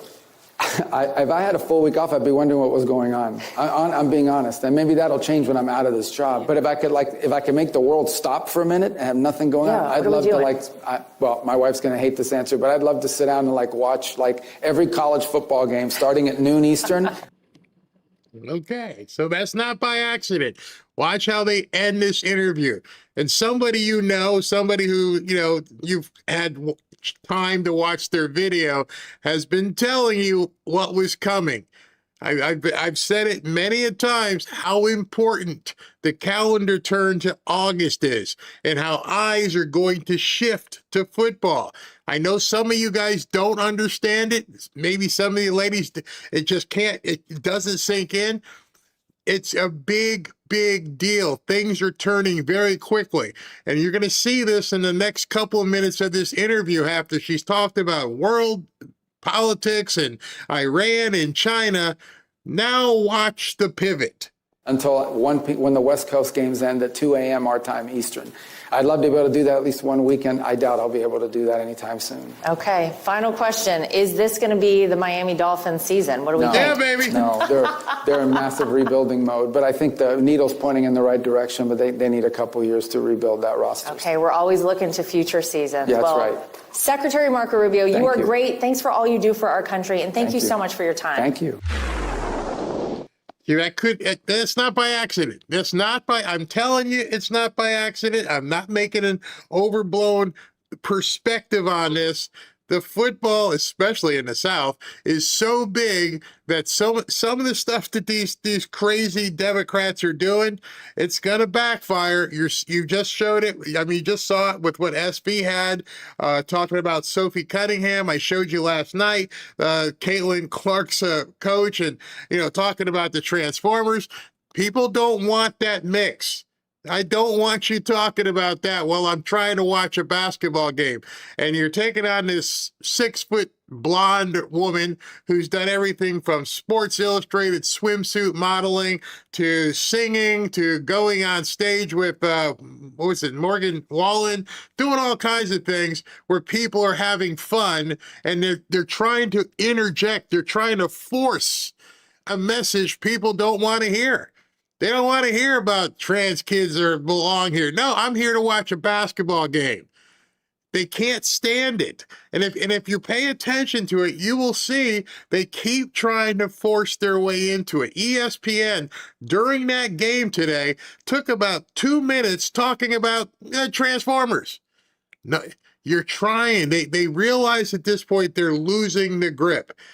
Fun can't happen with Democrats. And I'm telling you, over the next few months, there's going to be so many people paying attention to fun, activities, events, doing all kinds of things. And that's where the Democrats lose hold. They need to have the controversy. They need to have people angry. And if people are happy and having fun and are going to hockey and basketball and football and not having Transformer stuff shoved down their throat, I'm here to see Sophie Cunningham and Caitlin play. I'm not here to see your T-shirt is not the reason we're here. In fact, your T-shirt tells me you're not aligned with your team. It's more important for you to put a message about trans kids than get out there and coach your team. They're getting desperate. They know it. I've been trying to impart it on you guys for quite some time, but already down here, training camp opened, and it's like all the guys I used to talk to, all they're doing, even some of the Democrats, they're just posting video after video, high-fiving each other, and I just sit back and watch and go, look at what's happening. Look at all these guys. Oh, they used to hate Trump and Trump. Oh, that I ain't worried about that. We're at football. And so the messaging of these socialists is going to filter out. We'll see what happens Tuesday with the Michigan primary, but mark my words on this. That wasn't by accident. All right, let me check with SB, see if he's got anything before I go to the RFK Jr. interview. Hey, what's up? Your mic.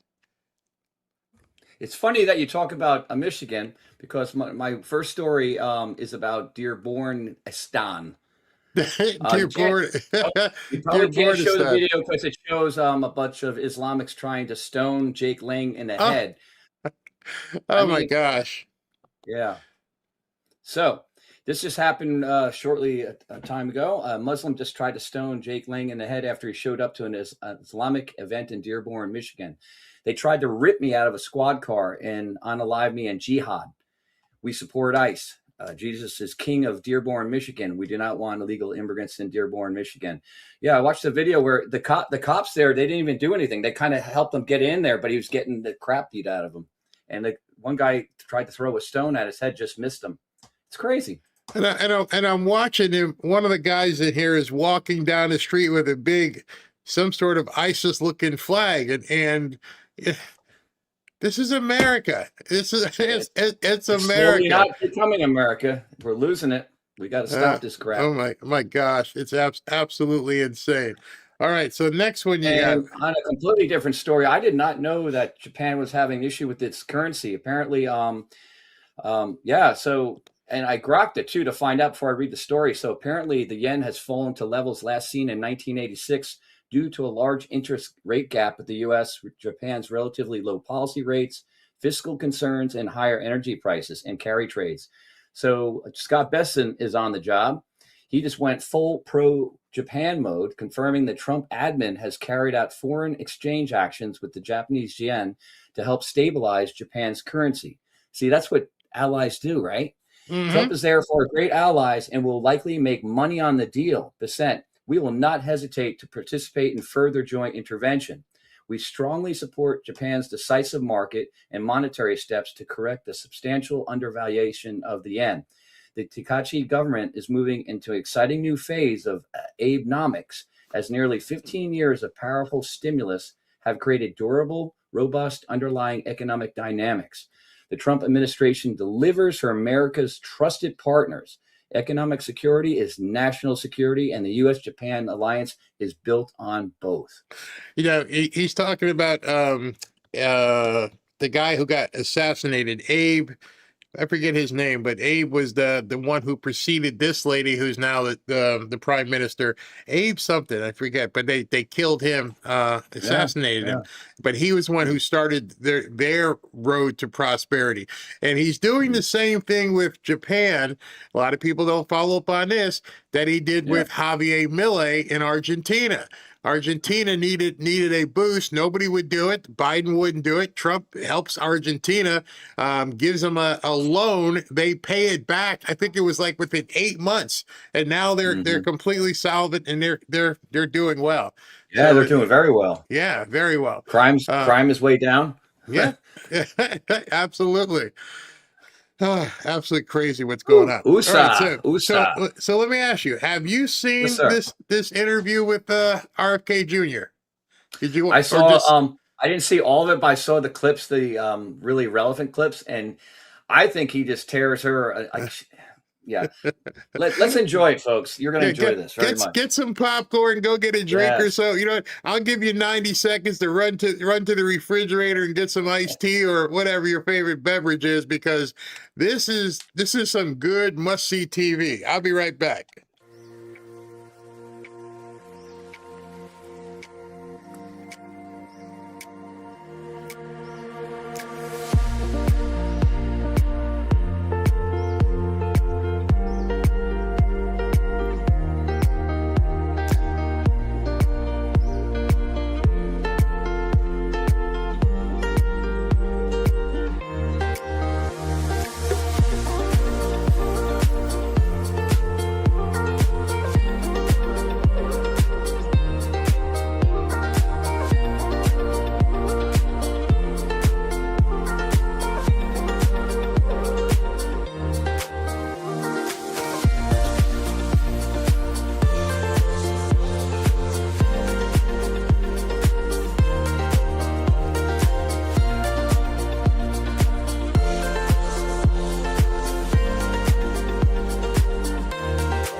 Welcome back to Fanfare with Barry Cunningham.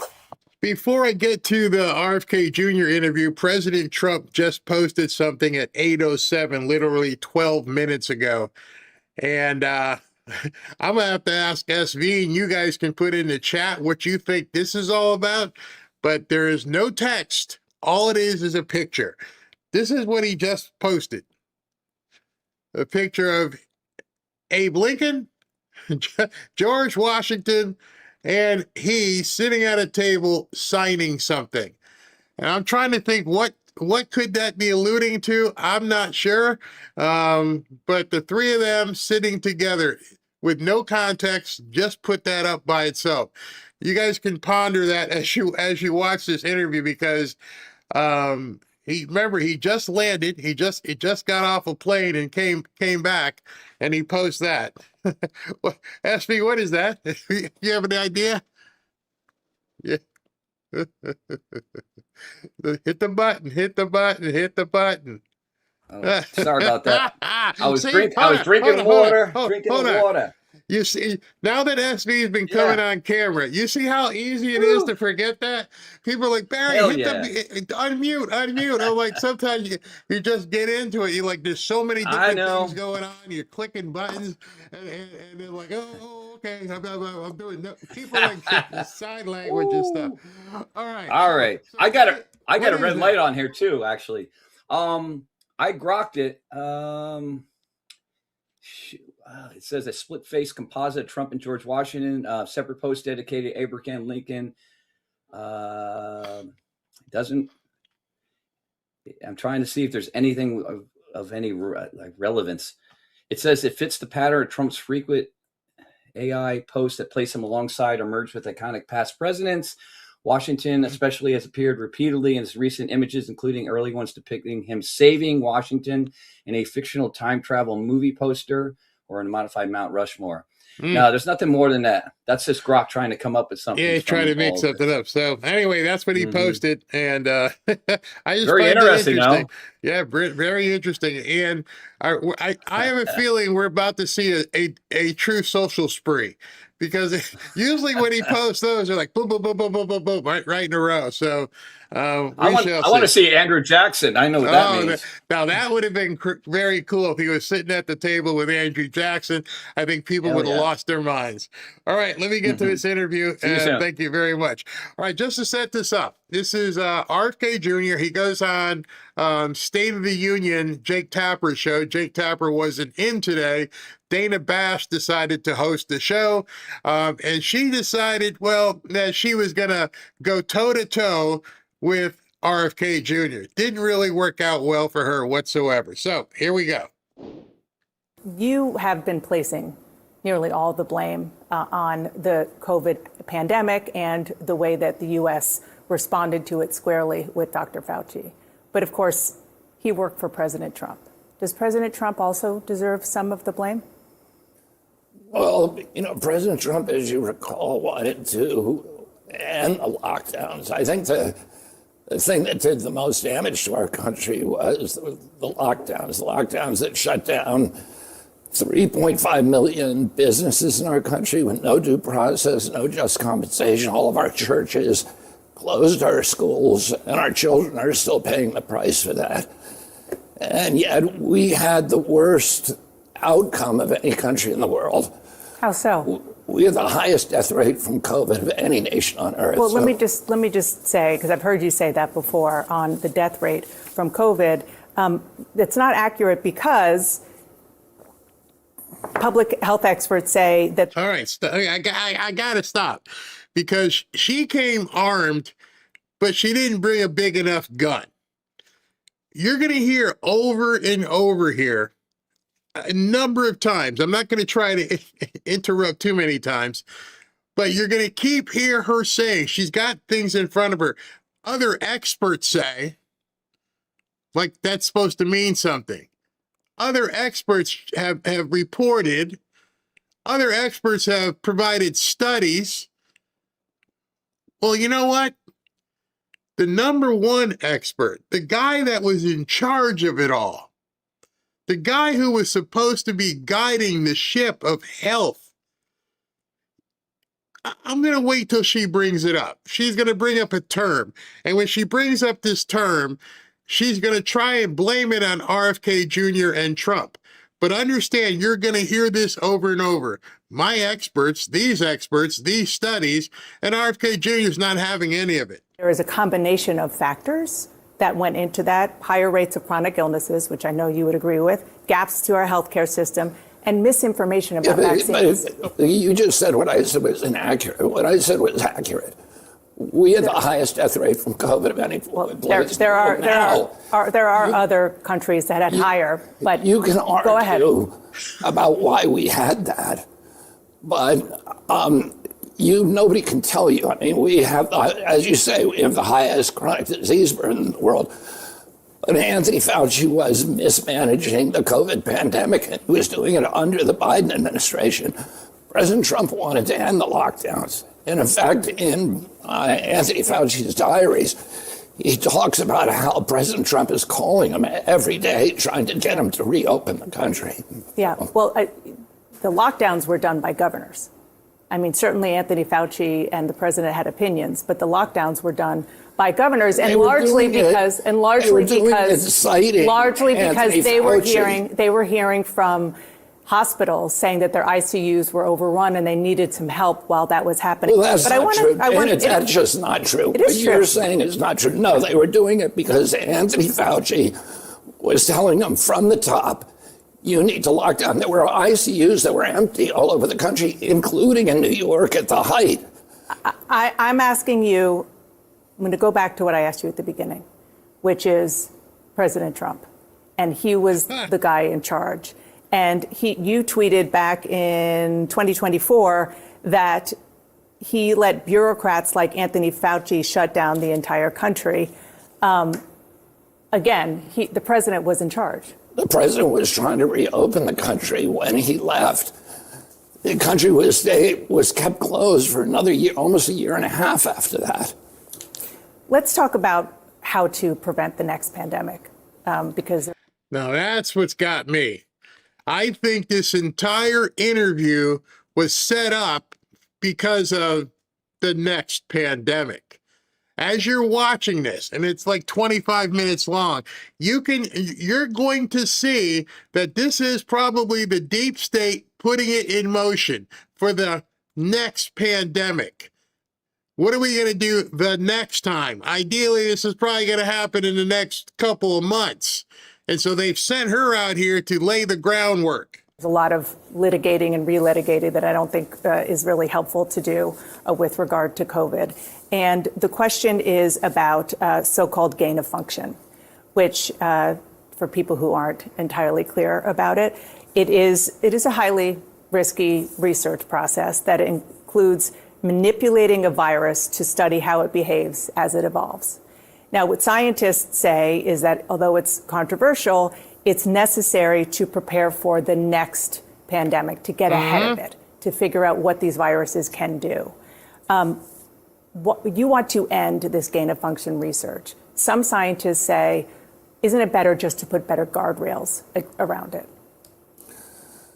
People have been trying to put guardrails around it for generations, and it hasn't worked. And clearly, COVID-19 pandemic and many other global pandemics that we have come from gain-of-function research. The RSV epidemic that we have, that is the biggest killer of kids in this country today, came from these kind of experiments. The Lyme disease almost certainly came from this kind of research. So, and the scientists who you say are experts are making the argument that this is necessary for pandemic response cannot point to one instance in history where research that came out of this kind of experimentation has actually provided us something beneficial. So how do you prepare then? How do you prepare for the next pandemic? I mean, that's literally part of your job now. She said it 3 times now, 3 times in what's literally like 4 minutes. She keeps saying the next pandemic. Experts, experts, experts, the next pandemic. They're laying the groundwork. Because experts think it's going to happen within the next 10 years again. Yeah, I mean, I think we did virtually everything wrong the last time. So what about now? The principal thing that we need to do is we need to listen to what's happening to doctors on the ground. There are 15 million frontline physicians around the world. They're mainly now connected through the internet. We can tell on the front lines what's working and what's not. If we had listened to those doctors during the COVID pandemic, we would have saved potentially millions of lives. There were therapeutics out there that were working. There were doctors that were having no deaths from COVID and treating, in some cases, thousands of patients. And we weren't listening to them. Instead, we were doing the opposite. We were shutting them down. And then, Dana, the other thing that I would say is that we need to protect our constitutional rights. That is the primary obligation of our country. What does that mean? Well, during COVID, we completely dismantled our constitutional rights. We began censoring people in violation of the First Amendment. But I'm not, you're saying what not to do. I'm asking what to do. But I want to talk about. That's something to do. That is the number one priority. We protect the Constitution. The Constitution was written. Forgive me, but you're talking about rights, and I'm asking about a potential public health crisis that is coming. But I do want to let's. What? What did she just say? Did she just say a potential and then said it's coming? She just said that. And so as he goes back here, he's talking about constitutional rights. She doesn't want to know anything about your constitutional rights. And one of the mistakes we made in the last time was suppressing those rights so people weren't being heard. The doctors who were saying you're doing it wrong were being marginalized and vilified. Yeah, and because again, I really want to move on. But I bet you do. You were saying yes, I do. You were part of the problem. No, I wasn't part of the problem. There was absolute press malpractice. You weren't allowing your Mr. job. Secretary, your job is a fierce skepticism toward authority. And yes, you weren't doing that. You were beating up on people who were dissenting. No. Okay, you want to sit here and attack me, or do you want to have conversations about public health? I'm not attacking you. I'm asking questions about how to prevent the next pandemic. Question, and I'll tell you. That's what I'm trying to do. But I also don't want to use this interview to allow you to say things that aren't entirely true. You're talking about therapeutics, fine. It is also factually true that the COVID vaccine worked. The COVID vaccine prevented deaths. There is data upon data upon data. Let's talk about the measles, please, because this is something that is happening as we speak. The cases in the U.S. vaccine protected children. I think that what I have talked to scientists and doctors about. She just goes right back to it. People I've talked to, people that I'm supposed to read their stuff, it saved all these people. Really? Really? You want people to now believe this. In 2026, this is what you're going? This is how they're going to play it? It really worked.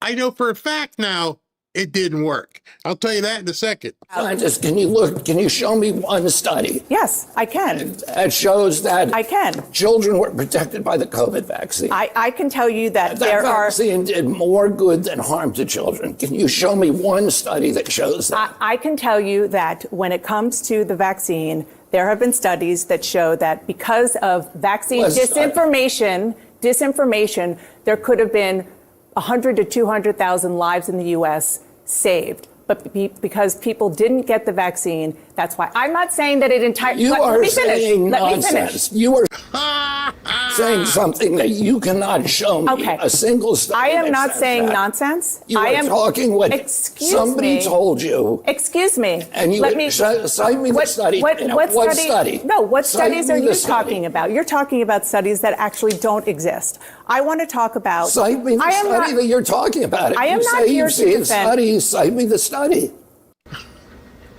This is not productive. I am not.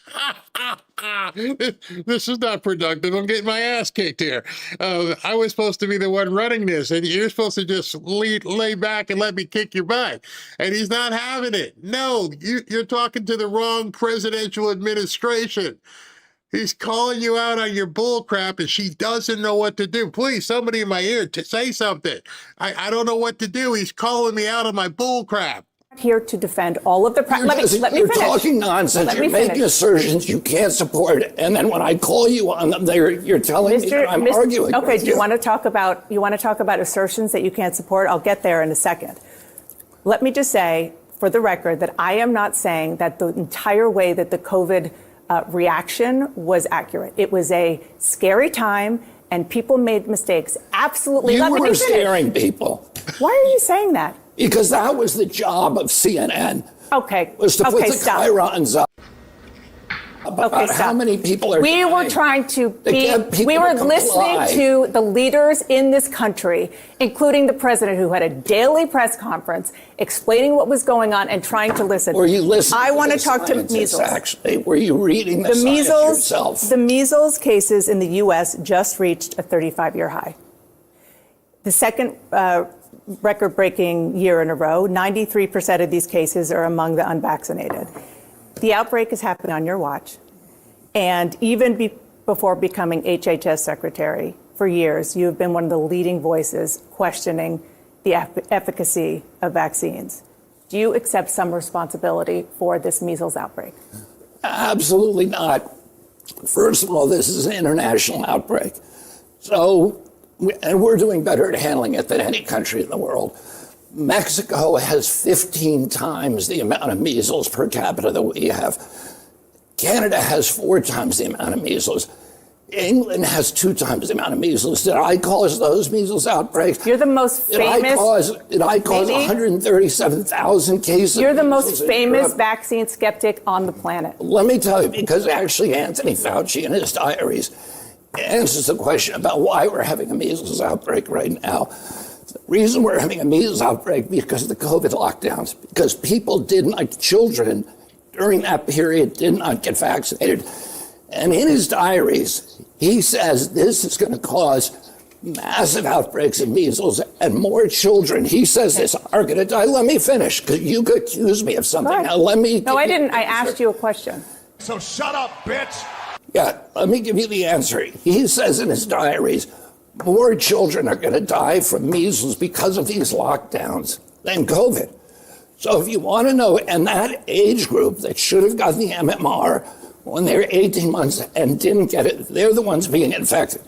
The people in this country, and we have stopped the outbreaks at record speed in South Carolina, in Texas, in Utah, in Virginia. We've done better than any country in the world. I dispatch immediately the epidemic intelligence services to those states. I get on the phone with the governor and we stop them in their tracks. Nobody else has been able to do that. You have a bully pulpit. Let me tell you just one last thing. Go ahead. The communities that are suffering from measles are almost all religious communities that just don't vaccinate. The Mennonites have not vaccinated since 1796, since Edward Jenner invented the smallpox vaccine. It's hard to blame that on me as much as you want to blame it. No, I don't on want to me. blame you. I'm asking you because you have a very powerful voice on these issues for people who are skeptical. In fact, let me finish. And Let me finish. And I've never questioned the efficacy of the MMR vaccine. Okay, let me finish. I've What I want you to do is please use your bully pulpit to right now, as we're getting close to back to school, are you willing to say to parents who have not vaccinated their kids that they should vaccinate their kids for measles because it is safe and it will help them save their children's lives? We tell people on my websites, my public Right now, pronouncement, I'll look say into it the right camera. now that parents should get their children vaccinated for measles. A measles vaccine is effective. It stops measles in about 97% of the cases. So people should get vaccinated. Can I ask you, the Wall Street Journal reported that the president is pressuring you to conduct studies probing the link between vaccines and autism. Is that true? Did you say probing the link? I'm just quoting the Wall Street Journal, that the president wants you to go further to probe the link between autism and vaccines. He certainly does. Okay. Now, have you talked to him about medical research that have studied this for 25 years and found no link between autism and vaccines? And just this is my question here, because I don't want to litigate that. My question is, why not, because you are HHS secretary now, why not study what could cause autism, which scientists do believe starts with fetal brain development? Why not do some studies on that, whether you're an environmental lawyer, whether there are environmental factors that go into contributing to a predisposed genetic situation? Well, let me say this first. We're doing all those things, and that's one of the ways that we found Tylenol. There's 73 studies out there that link Tylenol exposure during later pregnancy and during the perinatal period to autism onset. But you are wrong when you say that this issue has been studied. It has been studied, and you're rolling your eyes, Dana. But I am, because I don't want to have you use our air to say this. There have been more than 40 studies involving 5.6 million people to conclude there is no link between vaccines and autism. This is the head of the Committee of Infectious Diseases for the American Academy of Pediatrics. And now let me tell you what the Institute of Medicine says, which is the National Academy of Sciences, which is the ultimate arbiter on vaccine safety, in which it does not have an interest in this debate. It says that none of the 8 vaccines that are administered during the first 6 months of life have ever been studied for relationship to autism. It found 2 studies, one on the DTP vaccine that showed that it does cause autism, and one on the hepatitis B vaccine that again suggests that it does cause autism. The Institute of Medicine dismissed those 2 studies because they were based on CDC's database. The studies that you're referring to are all for one vaccine, the MMR vaccine, or one ingredient, thimerosal. So you are actually looking at, you're starting new studies to try to link autism, but you're also telling me— I'm not trying to link autism to anything. I'm trying to find out, why is autism gone Are you from also less trying? than Are you also autism trying to find gone? out how it interacts with people's DNA? What's predisposed to have an autistic child? Are you doing both? Yeah, but Dana, you probably don't understand this because you're not a scientist. But genes you're not don't either. Genes don't cause epidemics. I understand genes. They can provide a vulnerability. A gene provides environmental. That's what I'm asking. Are you studying the environmental We're looking exposure? at all the different environmental exposures, but your statement, you have been fooled. Your statement that this has been studied is not true. It's categorically not true. Not for any of the studies. It is considered. Considered by who? By every scientist who has studied this. That is not true. So shut up, bitch. It's true. Hundreds of scientists who have looked at this. So on the one hand, do you understand why people aren't getting? The National Academy of Sciences. What greater authority Do you have than understand that? why people are not getting measles vaccines? Because they're hearing you say that it could cause You're trying to autism. change the subject. I'm not. It's very much Yeah, you are. related. Show me one of the studies that's been done on the first 8 the vaccines during the first 6 months of life. You will not find them. The National Academy of Sciences. So say if that's they the do not case, then why exist. are you telling people to get the measles vaccine? Because that is one of the vaccines that has been studied. Okay. It's the only one that has been studied. Do you want people to get the MMR vaccine? Yeah, I said that already. Okay, so I know you're flustered now, and it is. I don't. it is I'm not frustrated at frustrating all. because I am people have frustrated. not been honest. The with reason you. I'm frustrated is because And you you are repeat the things saying the experts say HHS. yes. You are the HHS secretary, and you are talking about things that lead to vaccine hesitancy in this country, and.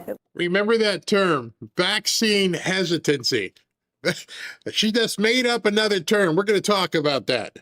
And it is something that causes problems for people when there is not anything. Let me ask you something. Do you see your job as ending vaccine hesitancy, or do you see your job as telling the truth to the American?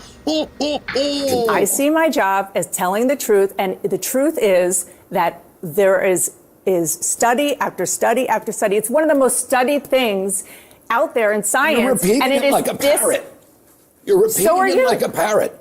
So are I've you. actually read the science. Let's you you and don't I wanna- come you don't back wanna- here and debate the So science. I'm not debating this with you. Of course you won't. No, because You just- I'm not all debating. you know how to also- do is repeat things that people told you and say, trust the experts. That's what you did during COVID. Now we know that Anthony Fauci, who was the expert, was lying about everything, about masks, about social distancing, about natural immunity, about the transmission from the vaccine, about the source of COVID. He was lying, and you were punishing people for not trusting the experts. And now you're rolling out the experts again to talk about something that you have no personal knowledge of. Okay. Well, guess what? That is my job, to talk to people. Your job is to Am I tell the allowed truth to to talk? the American yes, public. Yes. So shut up, bitch. Yes, and my job And is to to be- get as and much to- information as I and can. to And what we maintain were doing, a posture what we were of doing, fierce skepticism what we toward were government doing authority. in COVID and still, with regard to these vaccines, is getting the best information, the best science that we can, and putting it out there. And sir, what you are doing is causing getting the best information science to from be out somebody there who that was is lying to not you. accurate. Who was lying to The you? National Academy of Sciences, which you just cited, in November, said we support the statement that vaccines do not cause autism. This is the National Academy of Sciences that you just talked about. Look at the National Academy of Science most recent report. Okay. And you'll see. I want to ask you one other question, because it's something that really did help Donald Trump get elected, and that is the MAHA movement, and specifically the question of processed foods. Of what? Processed foods, and the fact that people want to feel that their food is safe. My understanding is that you are pushing for reforms on food safety and ultra-processed foods that have been slowed, in some cases blocked, by people in the administration who are working on behalf of the industry. Is that true? No, that is not true. So you feel that you'll be able to get these reforms done without any problems? I think the two big reforms that you're probably talking about is ultra-processed food definition Exactly. and the GRAS standards. Yes. And they've both gone through extensive interagency process. I'm very confident that we will get them both out there within probably a month. Well, I'm sorry that this, and that's good news for people who are very moms, and I'm one of them, who are very worried about making sure that our kids eat food and we eat food that is healthy.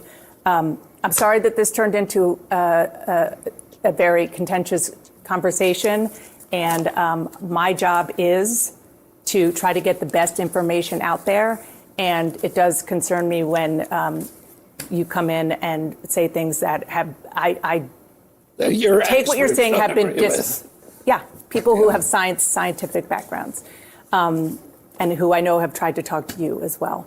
Thank you for coming in. I told you it was good. I know. I had the poll up when I ran the poll. It was like 75% of people hadn't seen that interview. It's 70% now hadn't seen that interview, and now you've seen it in its entirety. I didn't cut anything. Some very disturbing things she talked about there. Very disturbing, and one. The fact that she kept saying, you know, the experts, the experts, the experts. And then number two, the next one, the next one, the next one, it's coming. How can you be so definitive that the next one is coming? But I think the most disturbing thing that she said there was a term that I don't know who made it up, but the term that she used, and I wrote it down, hope you guys wrote it down, was vaccine hesitancy. And she's saying that RFK Jr. and the things he's saying, the things he's writing and publishing is causing, quote, vaccine hesitancy. And as a reporter, she says she wants to bring the truth.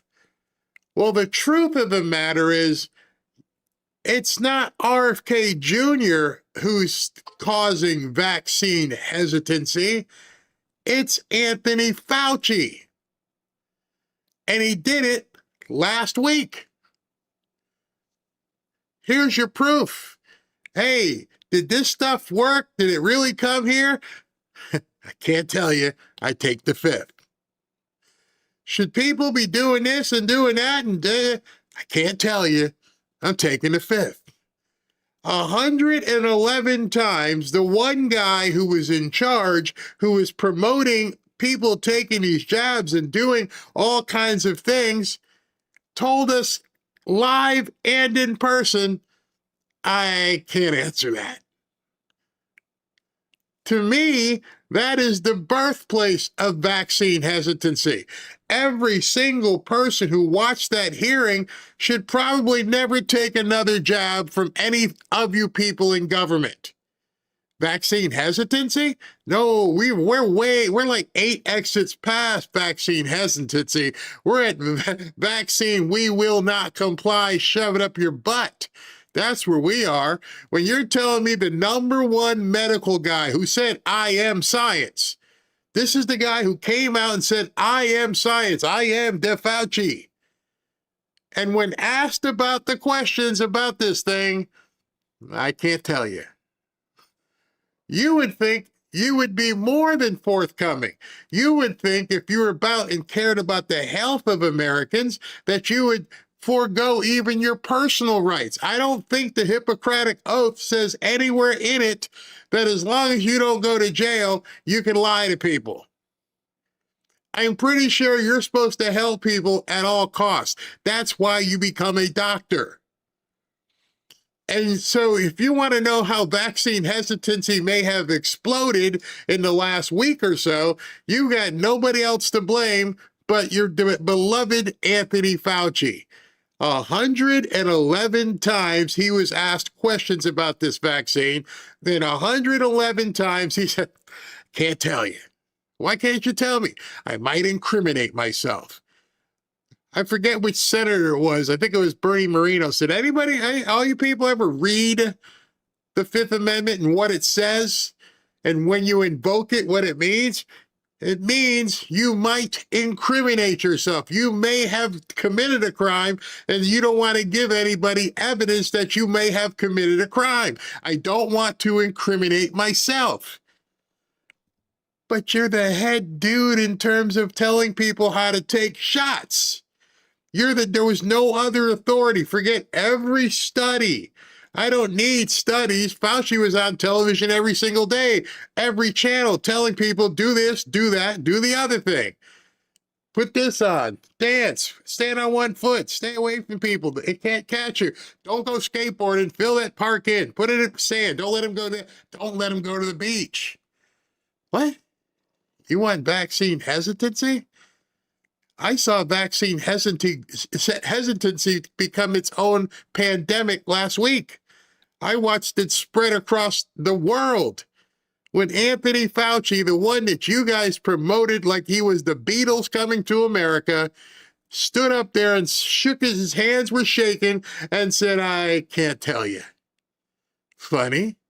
You weren't doing that a few years ago. You weren't doing that on a Colbert show when they were, the vaccine. It was a big production. Anybody would put a microphone in your face, you would say something. And now she's worried about vaccine hesitancy. Did she not watch the hearing? Does she understand if something happens, how most people are going to say, go pound sand. We are not taking this thing. We are not taking another jab. We will take our chances with whatever you're going to throw at us.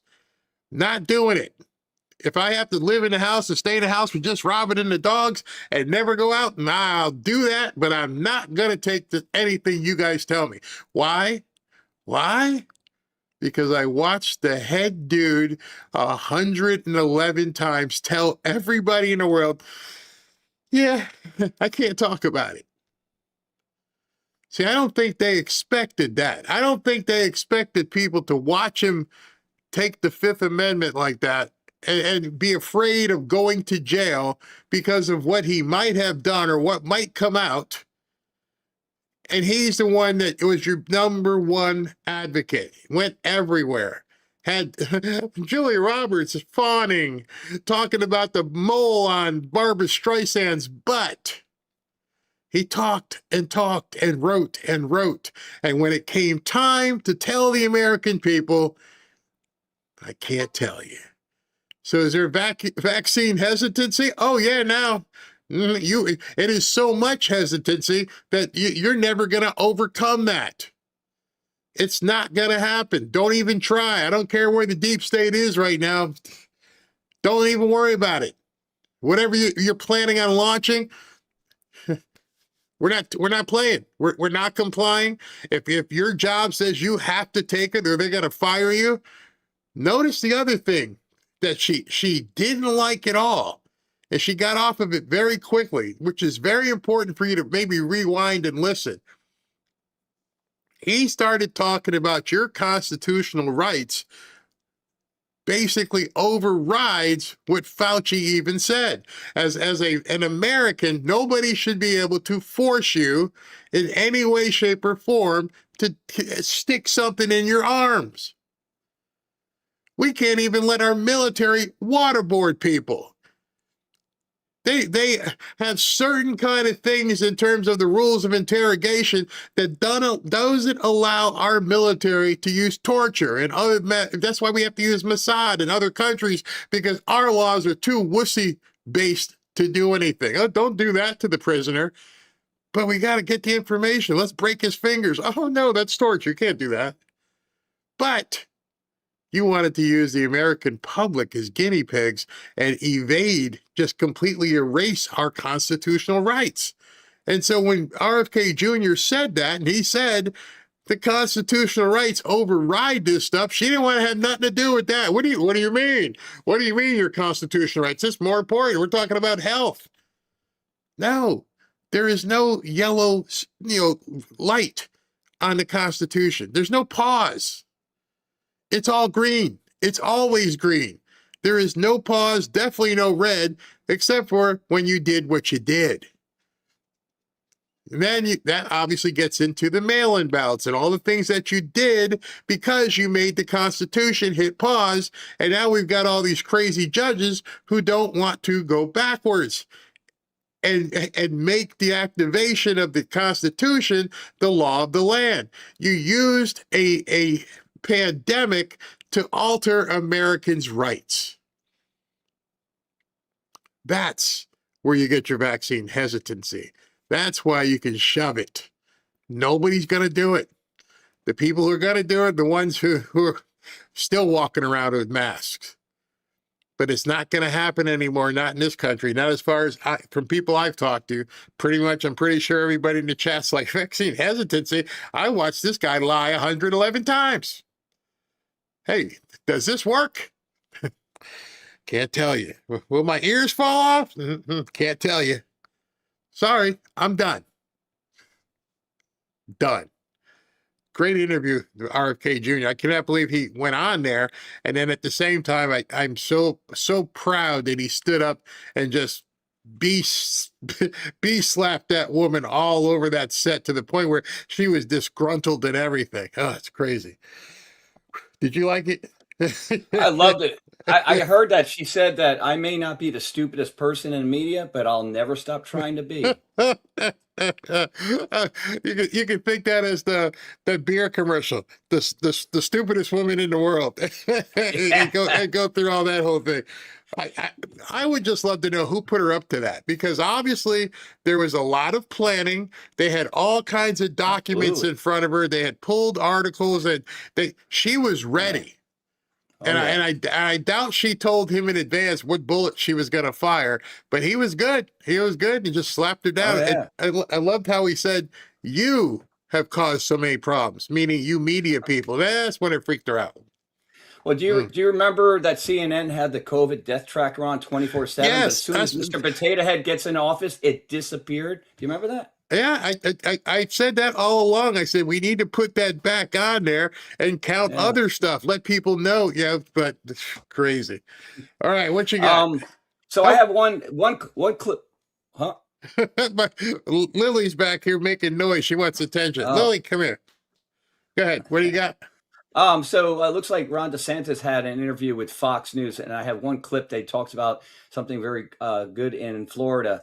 You might want to see his whole interview, but this is a little taste. It's all good in Florida, man. It's Well, look at this though. Look at this. So not only do they have the Save America Act passed down there, but I'll let you bring it up first.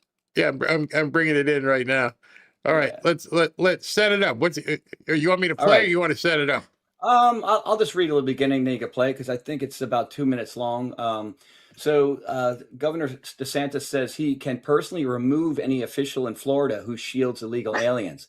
So as of today, half of all the immigration arrests done by state and local law enforcement across the country are in, guess what state? The free state of Florida. So I'll let him speak for the rest of the video. All right, let's go. Years ago, Democrats like Bill Clinton were signing tough legislation proposed by Republicans on illegal immigration. So this has been a big change, but it is definitely political. So what can you do at the state level? When Joe Biden opened the border, I was the first governor to send people to Texas to help Governor Abbott and help the state of Texas fortify that border. And there was some success, but when the feds are releasing the people you catch, then it's not as successful as you would like. And so, but we were there the whole time. Obviously did the transport program to places like Martha's Vineyard, which highlighted this problem because there was a lot of liberal elites that wanted the border open. They just didn't want to have to deal with it. The minute they had to deal with it, then their tune changed. When President Trump got elected, this was, if not the number one, certainly one of the top two issues in the election. But I also knew after 4 years of Biden, DHS was a shell of itself. They were not going to be able to do mass deportations immediately because they didn't have the funding, they didn't have the personnel. So I did a special session of the Florida legislature in January of 2025, and we got legislation that mandates in Florida all state and local law enforcement to cooperate with DHS on deportations. And so the result of that is all the sheriff's departments in Florida have these 287G agreements with DHS. We have different places in the municipalities as well. If a mayor or a sheriff does not cooperate and they try to be sanctuary, I have the authority to remove them from office. And so what's the result of that been? As of today, almost half of all the immigration arrests done by state and local law enforcement across the country are in one state, the free state of Florida. So we're lapping the field in this, but part of it is we recognize that this is a team effort. You had to have all hands on deck, and left to their own devices. Even some, nominally Republican law enforcement folks, some of them don't want to be involved in immigration, right? There's just that they don't want to do it. We required it, and the results have been great. I cannot deny. Boom. Cannot deny. Well, you're going to miss him when he's gone. Yeah, I know. And somebody released some stats this morning that the gap between red and blue in Florida just keeps growing. I mean, Yeah. it's getting close to 2 million. It's no longer a swing state. It's Oh, not yeah. not even close. I'm ashamed of my state, Barry. My governor. Oh my goodness. Well, oh yeah, you brought that up. Now that you bring that up, what in the hell did Don't she remind do? me. She let felons vote again? Yeah, 66,000. But from what I read, it may not go through. I don't know. But yeah, she's trying to allow 66,000. And then, of course, one of the first comments I saw was, "Oh, Trump can then vote in your state." It's like these people. You smell that? Morons. That's Yeah. desperation. That's a lot of Yeah. desperation right there. Now, before you go, I'm surprised you didn't pull another story here because it's from your boy here. Let's take a look at this. Clandestine. Yes. Oh, that was earlier today. Yeah. I no longer have the energy to deal with the overly anti-Israel people or the overly pro-Israel people. Both sides are interested in their own agendas, and neither one has to do with the prosperity of the American people or the world. If you truly understand the magnitude of our situation, you got to understand that Trump and the U.S. military are in the process of surgically eradicating an extremely powerful transnational organization that has embedded itself in governments around the world, known as the deep state. Yep, there's the big prize. We're in the middle of a global shadow war. Okay, so what I was saying earlier about Iran, this is pretty much what I'm saying. There's something else going on. And I love how he describes this because we're in the middle of a shadow war. There's other players at the table that we may not know. They may know who they are. That's in here pretty deep. Are managing to do so without mass chaos and civilian casualties. What's going on in Iran is not just about Iran. It's about the Obama administration. It's about the House of Saud, Rothschilds, and Soros. It's about leverage over China and the EU, NATO, and more. We are currently at war with all enemies, foreign and domestic, and the timeline is not altered by influencers bitching on the internet. Trump and the military know precisely what they are doing, and if you don't trust them, that's too bad because you don't have a choice. The world will be saved, and you're going to like it. Ignore the noise. It's irrelevant to the mission, Charlie Mike. Yeah. Yeah, I mean, there's so many people trying to make noise as well, you know, so I completely agree with that. All right, so I got one more segment to go before we sign off tonight. I want to talk to you guys about, thanks SV, I want to talk to you guys about what's going on up in New York City. And let me go ahead and get this set up for you so you guys can understand while you're listening to this. All right, so as you listen to this, this is gonna, well, I'm gonna have to stop a few times because the insanity that's gonna emit from your speakers is gonna be insane. I don't understand how Mamdani can afford to sell groceries at 30% less if most grocery stores operate at a 1% to 2% profit. You said it yourself, you don't understand. The products that you sell at a grocery store don't have a 1% to 2% profit margin. They have a 40 to 60% profit margin. And logically, you understand that because you could go to the grocery store right now, get all the ingredients to bake a loaf of bread and sell that loaf of bread for more than a 1% profit margin. It's tough. I don't know what's wrong with these kids. I had posted this earlier and said we just need to go ahead and close colleges. Just call it a day. Close it. So you're going to go to the store and you're going to buy the ingredients and you're going to come home and make some bread and sell it for a profit, and you think that's the only expense you had. Somehow you didn't count the expense of going to the store, bringing the stuff back, you know, the distribution. You got to get that, right? Because somebody's got to bring it to your store in your kitchen where you're going to make this bread and sell it. Then you're going to, use implements, spoons, blenders, everything else. You got to go buy all that, right? Right. It's just not like, here's some eggs and flour and you wiggle your nose like Tabitha and make bread. No, there's more to it. So now you've gone to the store. You're going to use some implements. You got to, either do it by hand or you got to put it in a mixer, but you need to have equipment for the 1 or 2 loaves that you're going to make. Somehow she didn't enter that in. Okay, so you have to buy the equipment. The equipment is not going to work unless you have electricity. So now you have forgotten the fact that you need electricity to go ahead and have the mixer running. Oh, but wait a minute. You need bowls to put the stuff in so that you can mix the stuff up. So you're assuming a lot here. Then you got to take that and you got to put it in a pan. Wow, that did you do this again? Oh, there's a pan. No, you have to have the pan.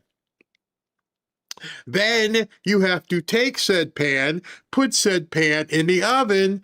Oops, there's some more electricity or gas.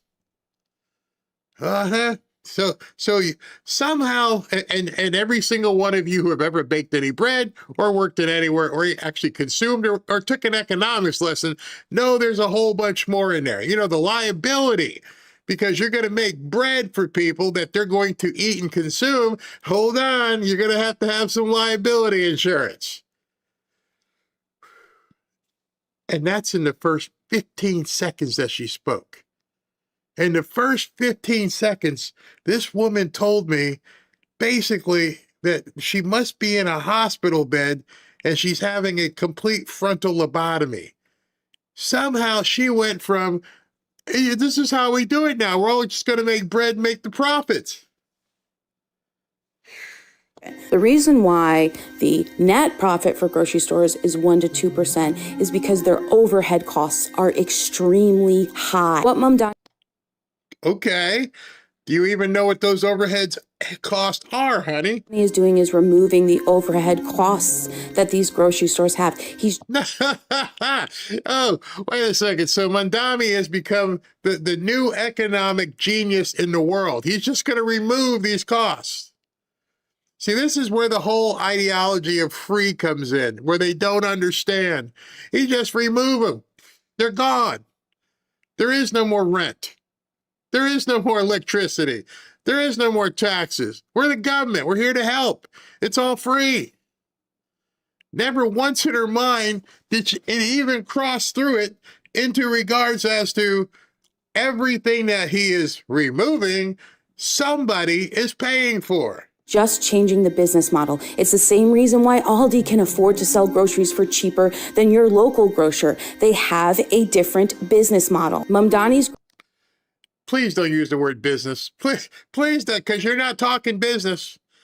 And you have no idea what Aldi's business model is, because when you pull up and you drive into the lot and you're onto their property, guess what? They got to have insurance because you're on the lot. You might fall down.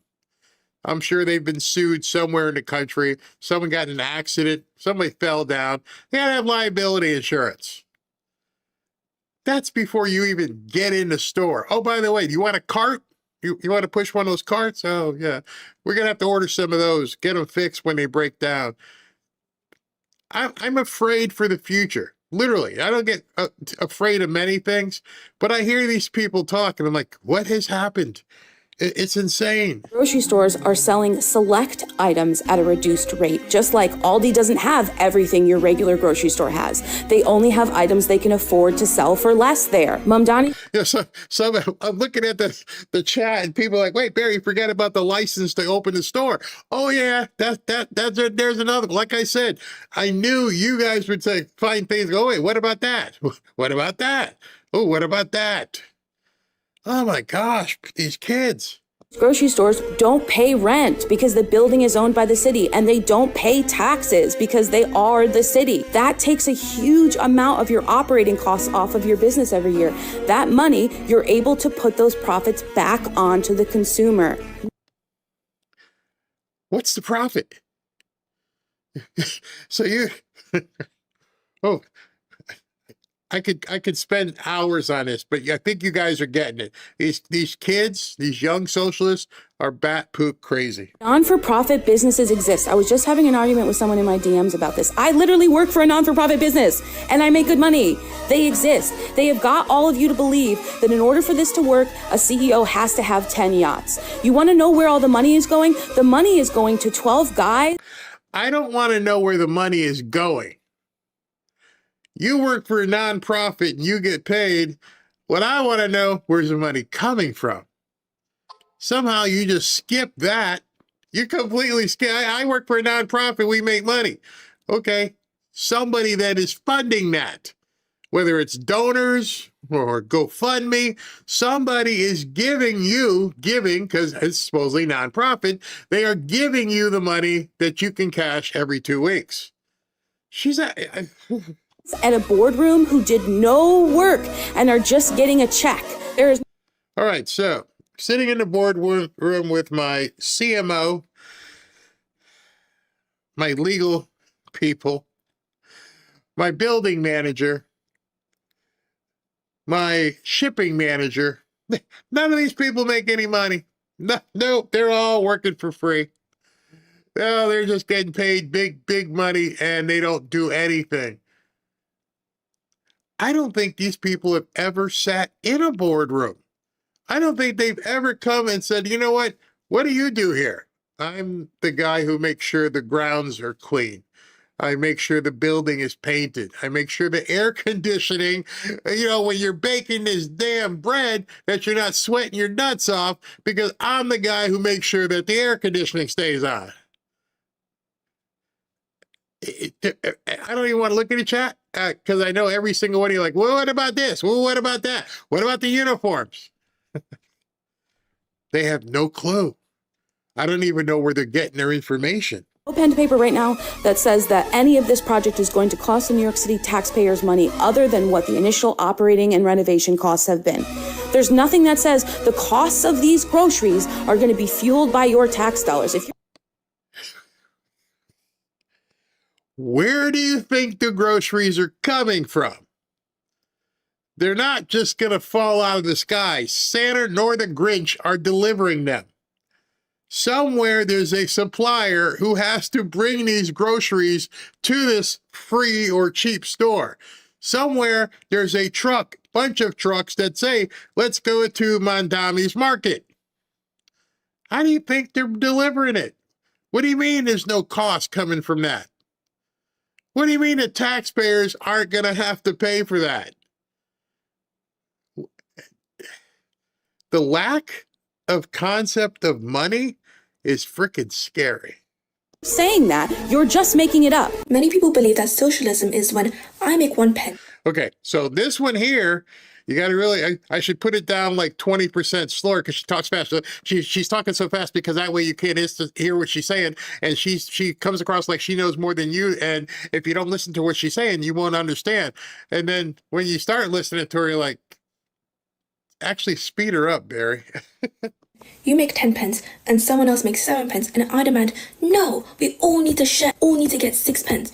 But that's not what socialism is at all. Socialism is when workers seize the means of production. And that might sound a little complicated, but let me explain. Let's say that I make 50 of these pence an hour and Okay. You make 50 of those pens an hour. Can you tell me, I don't know, where did the plastic come from? She doesn't know. Where did the dye and ink come from to, make the nice yellow pen? She doesn't know. And again, just like with the other one, you can go through all the operational stuff, the licensing, the insurance, and everything else, the machinery. They think it's as easy as, hey, this business is open, let's just take it over. Let's take it over and we can do everything and keep the money ourselves. But not a single one of them have any clue as to what it takes to run the business. Correcting all the costs and everything, the profit from each pen is £1. So in total, I'm contributing £50 of value. Yet I'm only paid £15 an hour. Who gets the rest of the £25? The rest of the 25? There's a problem right there. You're saying it's 50, and 15 and 25 only equals 40. You already lost money because you know what the hell how to count. You're making your video so fast and talk so fast, trying to convince people you know what you're talking about, but you don't have any idea. I made that money. I made these pens. That surplus value that workers make is extracted by employers and billionaires. Did they make the pens? No, then why do they get the value? So what does it mean for workers to take over the means of production? It means that workers would control the operations and would get an equal share of the profits, which means I'd love to see that operation. Yeah, I want these people to imagine. Maybe there should be a new reality show. Somebody call Mark Burnett and say, Mark, let's do socialist, bakery. And you walk in and say, you know what? Everybody in this company quit. They're giving you the keys to the door to run your socialist pen company or bake company. And we'll be back in 30 days to see how you guys are doing. You want to seize the means of production. No, you don't have to seize it. We'll give it to you. If we're going to our film crew will be here the whole time because we got to see this. So here's the keys. Good luck. And let me know how it goes. And I bet you there's 10 of them sitting around in a room going, okay, what do we do next? Well, I saw the guy who used to run the the assembly line thing. He would turn this switch. They have no idea what other people do. They have no idea the value, why somebody gets paid what they get paid. They have no idea of legal. They have no idea in liability. They have no idea of anything. They just think we'll take over the means of production and everything will be fine. And they're going to school and paying for this? Seriously? that your value that you contributed won't be stolen. And just because other workers will also get more money, other workers will also be retaining their value, doesn't mean that they're stealing that value from you. This may not be the best analogy, but imagine if £1,000 was taken from everybody's account, and then later everybody gets that £1,000 back. Just because someone else has also gotten that £1,000 back, doesn't mean they've stolen that £1,000 from you. It hurts. It really does hurt. It really hurts because this is what, she is in English, I guess, but this is what they're selling these kids. This is how they're showing these kids socialism will work. And they don't explain anything past the counter. They don't know anything. Okay, he makes $1 million a year. We'll all just split that. We don't need him. Okay, well, maybe he was the guy who signed the note. Maybe he's the guy who the bank arranged to get the loan so that all this stuff could be here. Maybe because he had credit. Maybe because he had the down payment. What the hell do you have? Well, we're going to seize it. We're going to take over the means of production. Now, the scary part about this is it could work. No, I'm not talking about the business. I'm talking about swaying these kids' minds. Because they don't know anything, and with the smile of Mandami and all the crap he's saying, and all the influencers on the left who are telling these kids this is good stuff, it could work. Plays.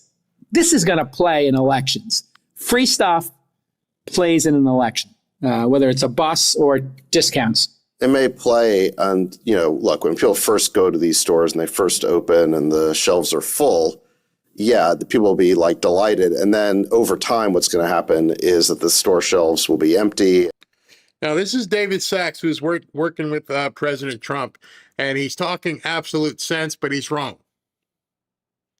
Here's why he's wrong. The Democrats will not let Mandami's grocery stores go under. These are their flagships. See, the ones in Chicago and Kansas City that went under, nobody was paying that kind of attention. This is in the Big Apple. This is where all the media is. They've put all their chips behind these socialists now. Those other stores were a little bit too early, so they didn't get bailed out. These stores will be pristine. These stores will be well stocked. These stores will run from the appearance side as perfect. People will be happy. People will be buying. People will be getting cheaper groceries. And you won't know, and nobody's going to tell you what's happening on the back end. because this is where the Soros and Neville's, Bingham and all these people, because they're just going to just keep paying it so they can get supplies.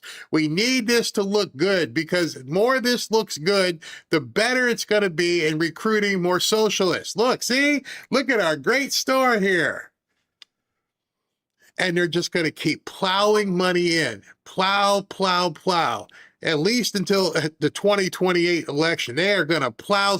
Man, I bet you they plow 100, 200 million into these stores. They can't even, it can't possibly go under. And I think people are selling this short because they're not realizing at this point, this is the flagship of their entire political movement. And it's going to be incompetently run, and there's going to be a lot of complaints about it. And then all the free market stores are going to have to compete with this, and then they may get put out of business. And so, and then you have no choice. You have to go to the state-sponsored one, and then they raise the price. And it is ironic that they're going to be checking ID to make sure people aren't coming over from Jersey. Oh, yeah, that's right. They're checking ID to make sure you live in the neighborhood, because people are already being capitalist going, so if I go there and buy it for 30% off, and I can sell it at another store, and we're going to make money here. So they've decided, and they've announced, they're going to check IDs. You don't need an ID to vote, but you got to have an ID to go get the 30% off loaf of bread. Make it make sense.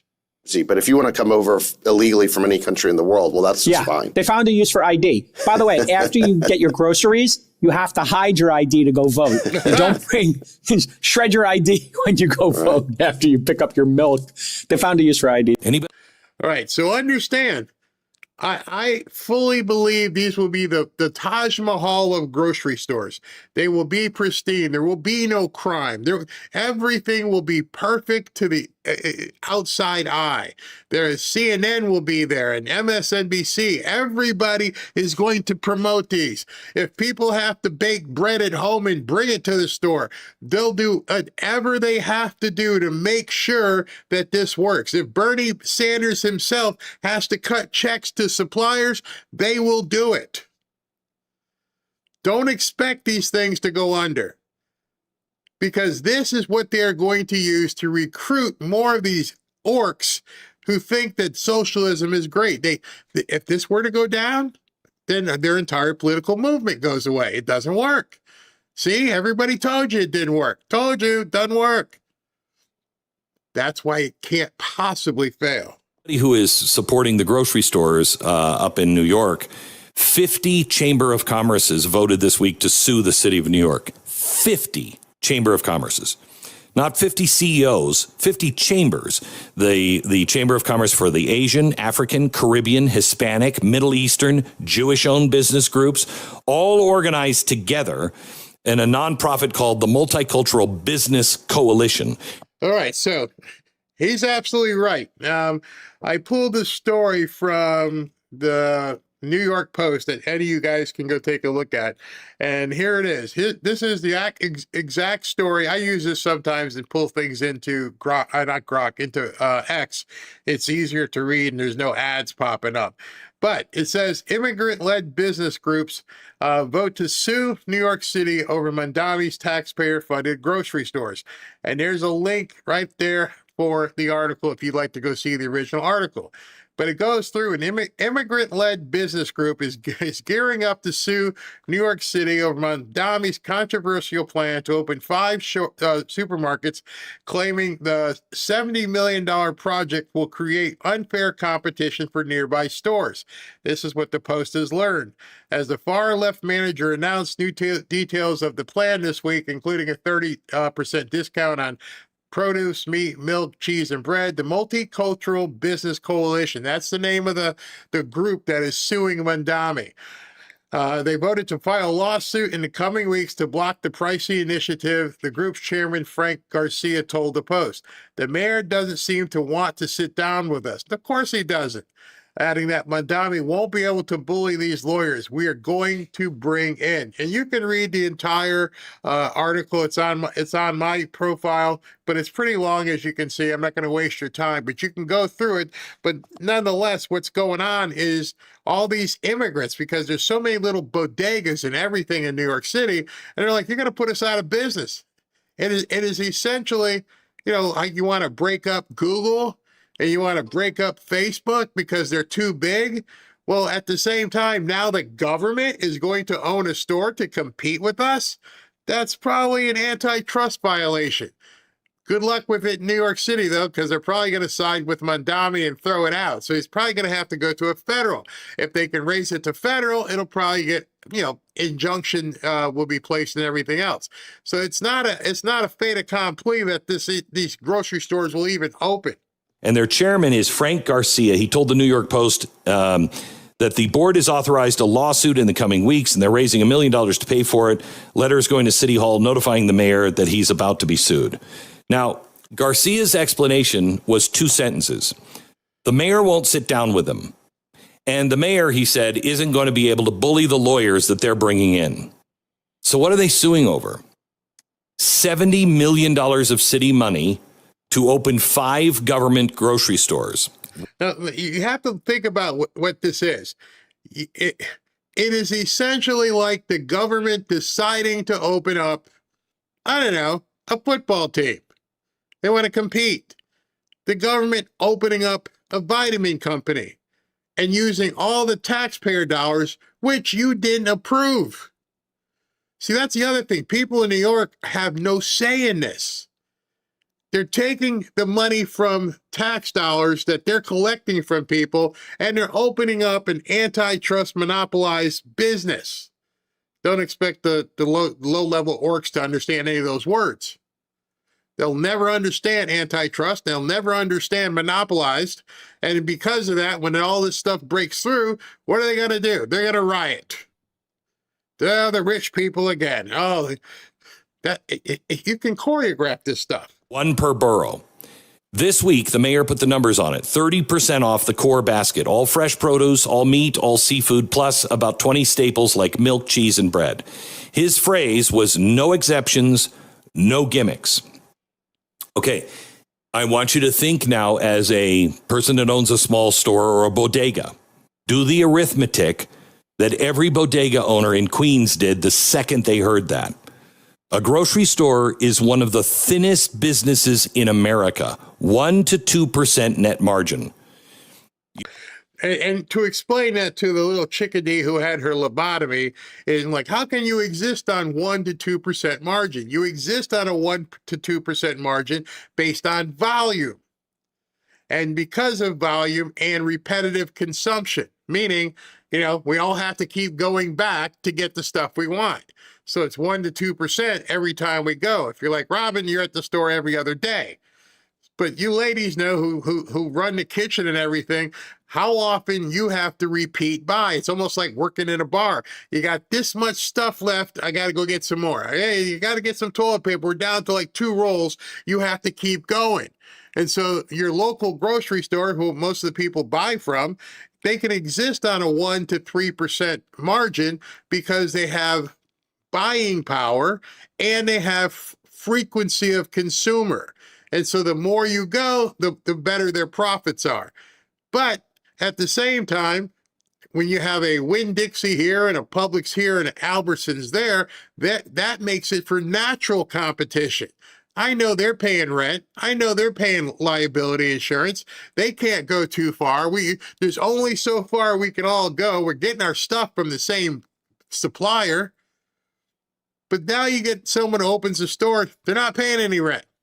They're not paying any taxes. They better be paying insurance, but they still got to pay for the goods. And so eventually that is going to cause a problem where they cannot sustain that, because with 30% off, they are going to just burn through that cash. You come with your cart and you're paying $100. The man behind the counter clears $1.50. The store clears $1.50. We went to the store. I think we spent like $350. They're making less than $5 off of me. That's incredible. Why? Because he has to pay the rent, the rent and the landlord. He has to pay the property taxes through that rent. He pays, if you're in New York, Con Ed, you have to have the refrigeration, the insurance, the guy who stocks the cooler at 5 a.m, who you're now paying $20 an hour. The city store is not paying any rent.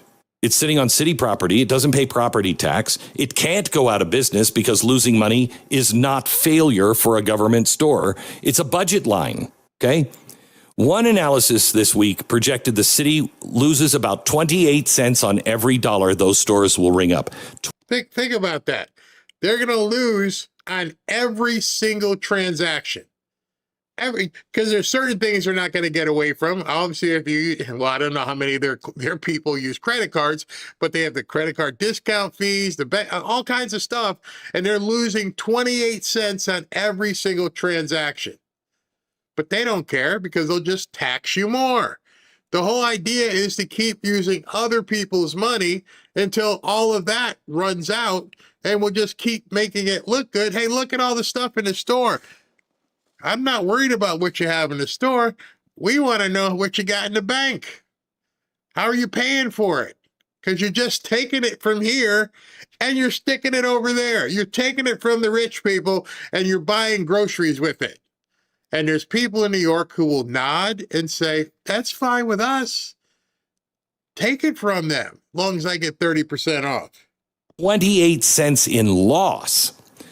So the competition is not between two grocers. It's between a grocer and a grocer's tax collector. So here's the part worth being fair about, because it's true. The mayor's not lying about the problem. Food in poor neighborhoods, it does cost more.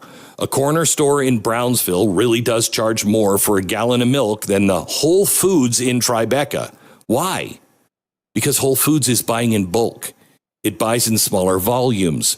It has just the opposite. He meant to say higher volume. So a bulk buyer like a Costco is going to get a much better deal. I know any of you that go to Costco, you're like, how do they sell this stuff so cheap? Is because they're buying gazillion cartons of stuff.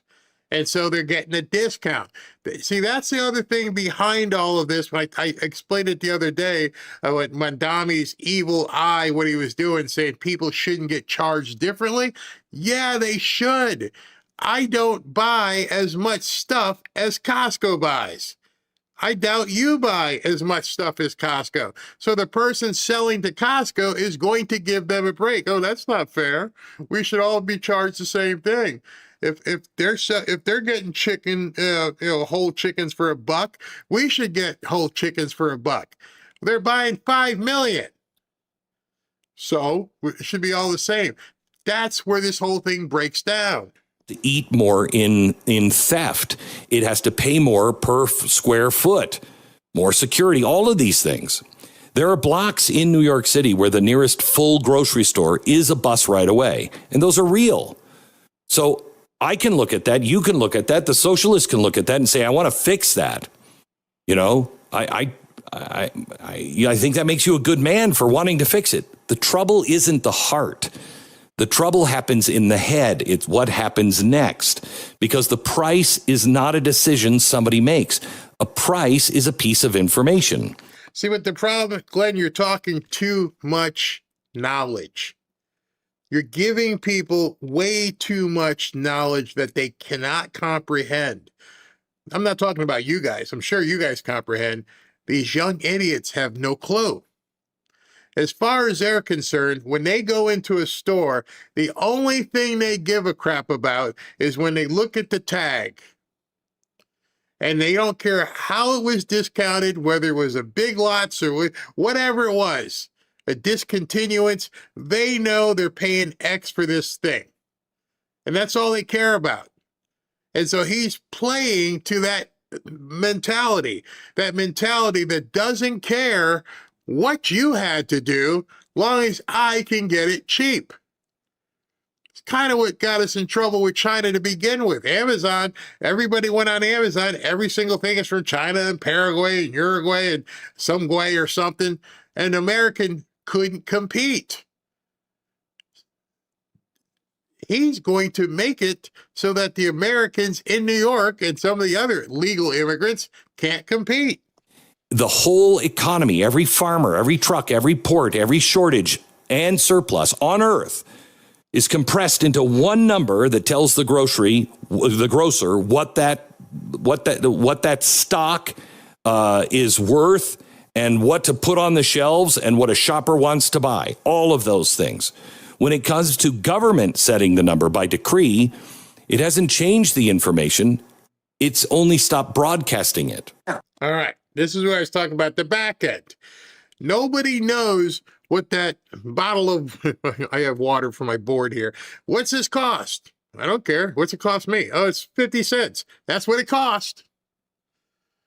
And they never tell people, well, that's actually $1.50 worth of water and solution to take off the marker. Nope, I don't really care. It looks like it's only going to cost me 75 cents. Fine. And so they stop telling people what the backside is. They're not telling you this costs $10, but we're selling it to you for $1.50. You know, it's funny when you go into, many of us have gone into 5 and 10 stores or dollar stores, Dollar Tree. Those stores exist because they were able to buy in bulk and they're buying odd lots and all things like that. And so they can make their numbers work accordingly. When COVID came, they had to change the dollar store, became like the $5 store. And people freaked out because all they care about is the purchase price. What's on that sticker? Everybody became a master car buyer during COVID. Everybody walks into stores and just goes, how much does it cost? No, you mean how much you're going to pay. You don't want to know how much it costs. Only people who want to know what it costs are the people who run the business. The consumer wants to know, how much am I paying? And so what Glenn is saying on the back end, where every other business owner has to understand what his cost is, they don't need to. I think that a majority, overwhelming majority of Democrats agree with me. But this idea that we're going to seize the means of production and just go look at the DSA platform. You don't have to look any further than that. And, you know, Jackie, it may be that the two-party system is just going to be under tremendous stress. And so you're too late. He let the foxes into the hen house. I would never have imagined, if I was checking my 2026 big bingo card, that James Carville would be the one on the left to say, we got a problem. Means of production? You can't. You have no idea. We can't promise that. We can't deliver it. And so listen to what he says here. Here in the coming months, I mean, you see it in with Tucker and Martin Taylor Greene, and on the Republican side, you see it going on right now. And I can't sit here and tell you for certain how this is going to turn out. But the one thing I can tell you for certain, Hassan Piker and James Carville are not going to be in the same political party. One of us is going to leave. It might even be me. Now, if I was a Democrat, I know he's an old geezer and he's a boomer and everything else, but he just came out and said, if Hassan Piker is in this tent, I'm out. Here it is, July, and one of the preeminent Democrat strategists who hates Trump just came out today and said, if that's where you guys are going, I'm out. I can't do this. I will not be associated with this scum. I hate Trump. I'm a Democrat. I don't want no parts of this stuff. So now I'm going to be wondering, like when he said means of production, it was like he must have just watched that video. I'm like, these people have no clue. They don't know what they're talking about. We have stupid people with stupid ideas convincing other people that it's okay to be stupid. And he's smart enough to realize this is a disaster. And so if he's smart enough to realize it, and people like Stephen A. Smith are starting to go, this is insane. We're losing? How is it possible? You see, because as this stuff evolves, people are going to get smarter and smarter, the ones who can, and like, we can't do this. This is a disaster waiting to happen. We're going to win some races here or there, but we'll get demolished, absolutely ass-munched in the national election. Ain't gonna happen, especially if the Democrats have to worry about their own turncoats. We got to worry about it with Massey and Tucker and MTG. But if they have to start worrying about it too, they're in big trouble. I think we'll survive Massey and Marjorie Taylor Greene and Tucker. They're on the fringe as it is now. I don't see them gaining mainstream acceptance. They don't have anything to run on. They are in a worse position than a Democrat socialist. They haven't come out and said they're doing anything. What are you going to do? What are you going to run? Just try to muck things up? We are the muck up party. We're just going to, we're going to run on Epstein. What else you got? Nothing. So I'm not worried about Marjorie Taylor Greene. I'm not worried about Massey. He couldn't win his own race. And I understand what people are thinking. People are thinking, well, if they can get together and they move a couple points like the Ross Perot thing, it could cause us to implode. That's possible if there's too many stupid people. But that's where I think we have to come in. They have big audiences. People are listening to them, but they're going to have to get to that point in the road where they tell people what they stand for. Because the independents are, I mean, it's a quagmire in the making. But I think we'll be okay. I think I'm confident we'll be okay. Let's just see what happens in the next couple of weeks with Trump and Iran. Let's see what happens in September with Xi Jinping. And let's go from there. But man, the Democrats are in big trouble. Big trouble. All righty, what you got before I get out of here? Hey I'm there, hi hungry. there, hold there. I got a funny one, and then I got let's check in with Michigan to see how El Sayed's doing. How do you say El Sayed? Yeah, how do you say his name? Okay, hold on. Where are we? Sayed. He was on an interview with Circleback. You don't need to play. That's 6 minutes long. I'll just read what the okay. basically said. But...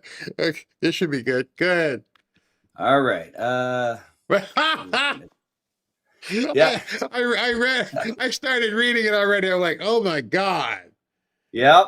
I mean, all right. So El Sayed's black voter problem explained by Circleback Saki. You're down 46 points with black primary voters. He goes, that poll is fake. Also, my own polls say I'm tied. Also, it's all AIPAC's fault for spending $60 million of and disinformation. The Jews. It's all the Jews. Yeah, right. I'm glad you said that. My relationship is real. I gave out free glasses and Narcan. Then Reverend. Okay. Don't drink, Barry. Don't drink what I'm saying. Hold on. I helped the black people. I gave them free glasses and Narcan, but the drug what a stand-up guy, huh? I'm surprised he's not handing out needles like Bass in L.A., huh? Did he actually see now we're gonna have to download. You're gonna have to, it's 6 minutes long though, Barry. I just want to hear I want to hear him say that. I'll save it for tomorrow. Good God. That'll be libtard zone for tomorrow. Oh, did he say I gave them Narcan? Oh my God. Oh, good. I'm sorry for a couple in the chat who live in Michigan. I hope he doesn't win because you're screwed. All right, so where was I here? Okay, then Reverend Wendell Anthony, Detroit NAACP, calls him out for caring more about the West Bank than the West Side. El Sayed's response, focusing on the West Bank is focusing on the West Side because every dollar spent bombing people is a dollar not spent in Detroit. So according to him, the reason black voters aren't with him is because AIPAC ads lied about him and also because he was right to prioritize Gaza over Detroit in the first place. Got it. This guy is retarded. He's down 46 points with the brothers. Oh my goodness. They're going to need a lot of mail-in votes to get him in there, huh? Oh my gosh. And then he blames it on the Jewish people. Yeah. It's always, they always but- point, right? They always point to other people. That's what they do. Deflect. I was taking care of you, brothers. I gave you the Narcan. For those of you guys who don't know, Narcan is a drug that they use to revive junkies when they've taken Overdose. too much. So you're Yeah. implying that that's a big need in the black community. He's helping the hood, Barry. Dang. Oh, that's not racist? It sounds a little bit. That's racist. Oh my God. Hey, Barry, I find you stories so you don't have to. Oh my gosh. All right, that's our thing. Let's leave that as our. I want to always leave with a funny story. That's a good one. I gave you brothers Narcan. Oh my God. How insulting! How insulting is that? Oh God! Before you go, read the other one, the other cut. This is obviously a pun, but Gunther Which one? Eagleman posted right above. CNN, Elon Musk and Doge are responsible for the death of 12.3 million people over the age of 120 by removing them from Social Security. Watch, it's coming. Oh my gosh. Oh, I see what happened. I said Doge removed 12.3 million people over the age of 120. And do you see this guy's response? We have received your missing persons report for the 12,120-year-olds. Our search team is currently checking the local cemetery. Oh God! Yeah, I'm sorry. Laughter is the best medicine. Yeah, they're winning. I'm sure at this point that they're winning. Oh my goodness! It just keeps getting worse for them over and over. Oh my gosh! Boy. All right, man. All right. Well, is that it for the night? Yeah, that's it for tonight. I'm gonna read. Have a good night, everyone. See you tomorrow. Oh God! Folks. Thank you, SB. Oh my goodness, that's a good 12 million people over the age of 120. What is wrong with our government? They've still stolen from us so badly. Oh my gosh. Barry, can you do a tour of your studio? I don't know how to do that. I'd have to, you know what? I'd have to take the video and then play the video on during the show because the camera's over here. So if I turn the camera around, it's just looking at the wall. And at the other studio, it's just looking at the hallway. So yeah, it's kind of boring. Same thing everybody else has, but I can do that. Hardhead, this Iran thing stanky. I'm ready to finish this. I agree. Me too. Alec, is President fishing something or someone out? I don't have the guarantee or definitive answer, but I just feel like something for sure is going on. Alec, somebody wants a World War II finale. That's why President won't be able to get the dust for a while, and the dust signatures would not be definitive. I just wonder what kind of World War II thing he wants to do. Fume Drummer, watch that midair press conference from the start of the show. The plane is rocking back and forth. Normal. Just to let you know, that was Air Force One, the small version, because they were only going from New Jersey to Washington, so it wasn't the big plane. So they might have had some turbulence or something. Alec, Boone over a dust pile scrambles dust signature. Yes, it does. Tommy Becker, hope everyone has a blessed Sunday evening and first full week of August. May God continue to bless you all abundantly. Amen. Thank you very much, and to you the same. Hello, Nicholas. Hi, Barry and family. Thanks for all you guys do. What's the deal with Judge Janine? No charges in the pool vandalism case. Thanks in advance. She didn't think she had enough information to get a conviction. And I can tell you from talking to enough lawyers, they don't like to bring cases where they don't think they can win because it hurts their integrity. And so she felt that because of the evidence that it probably, especially in Washington, probably couldn't get a conviction. That's my guess. Sue P. Hi, Barry. How about send today's donations to Nick Shirley? Just a thought. Okay. I have to go. I'll contact him and see, because he's over there in Ceuta. So hopefully he can get back to me. Good idea.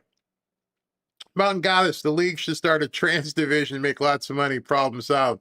Yeah, they don't want to do that. They just want to ruin. Man, it's so stupid. Fazul.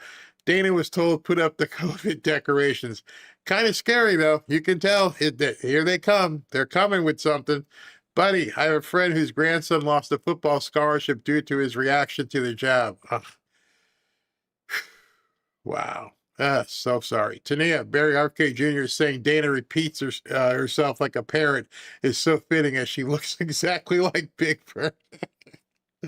Oh, she was pissed. She was really pissed. Nicholas, remember Puff the Magic Virus by Fauci's boss, Francis Collins? It's a video they made. And all of a sudden now he doesn't want to talk.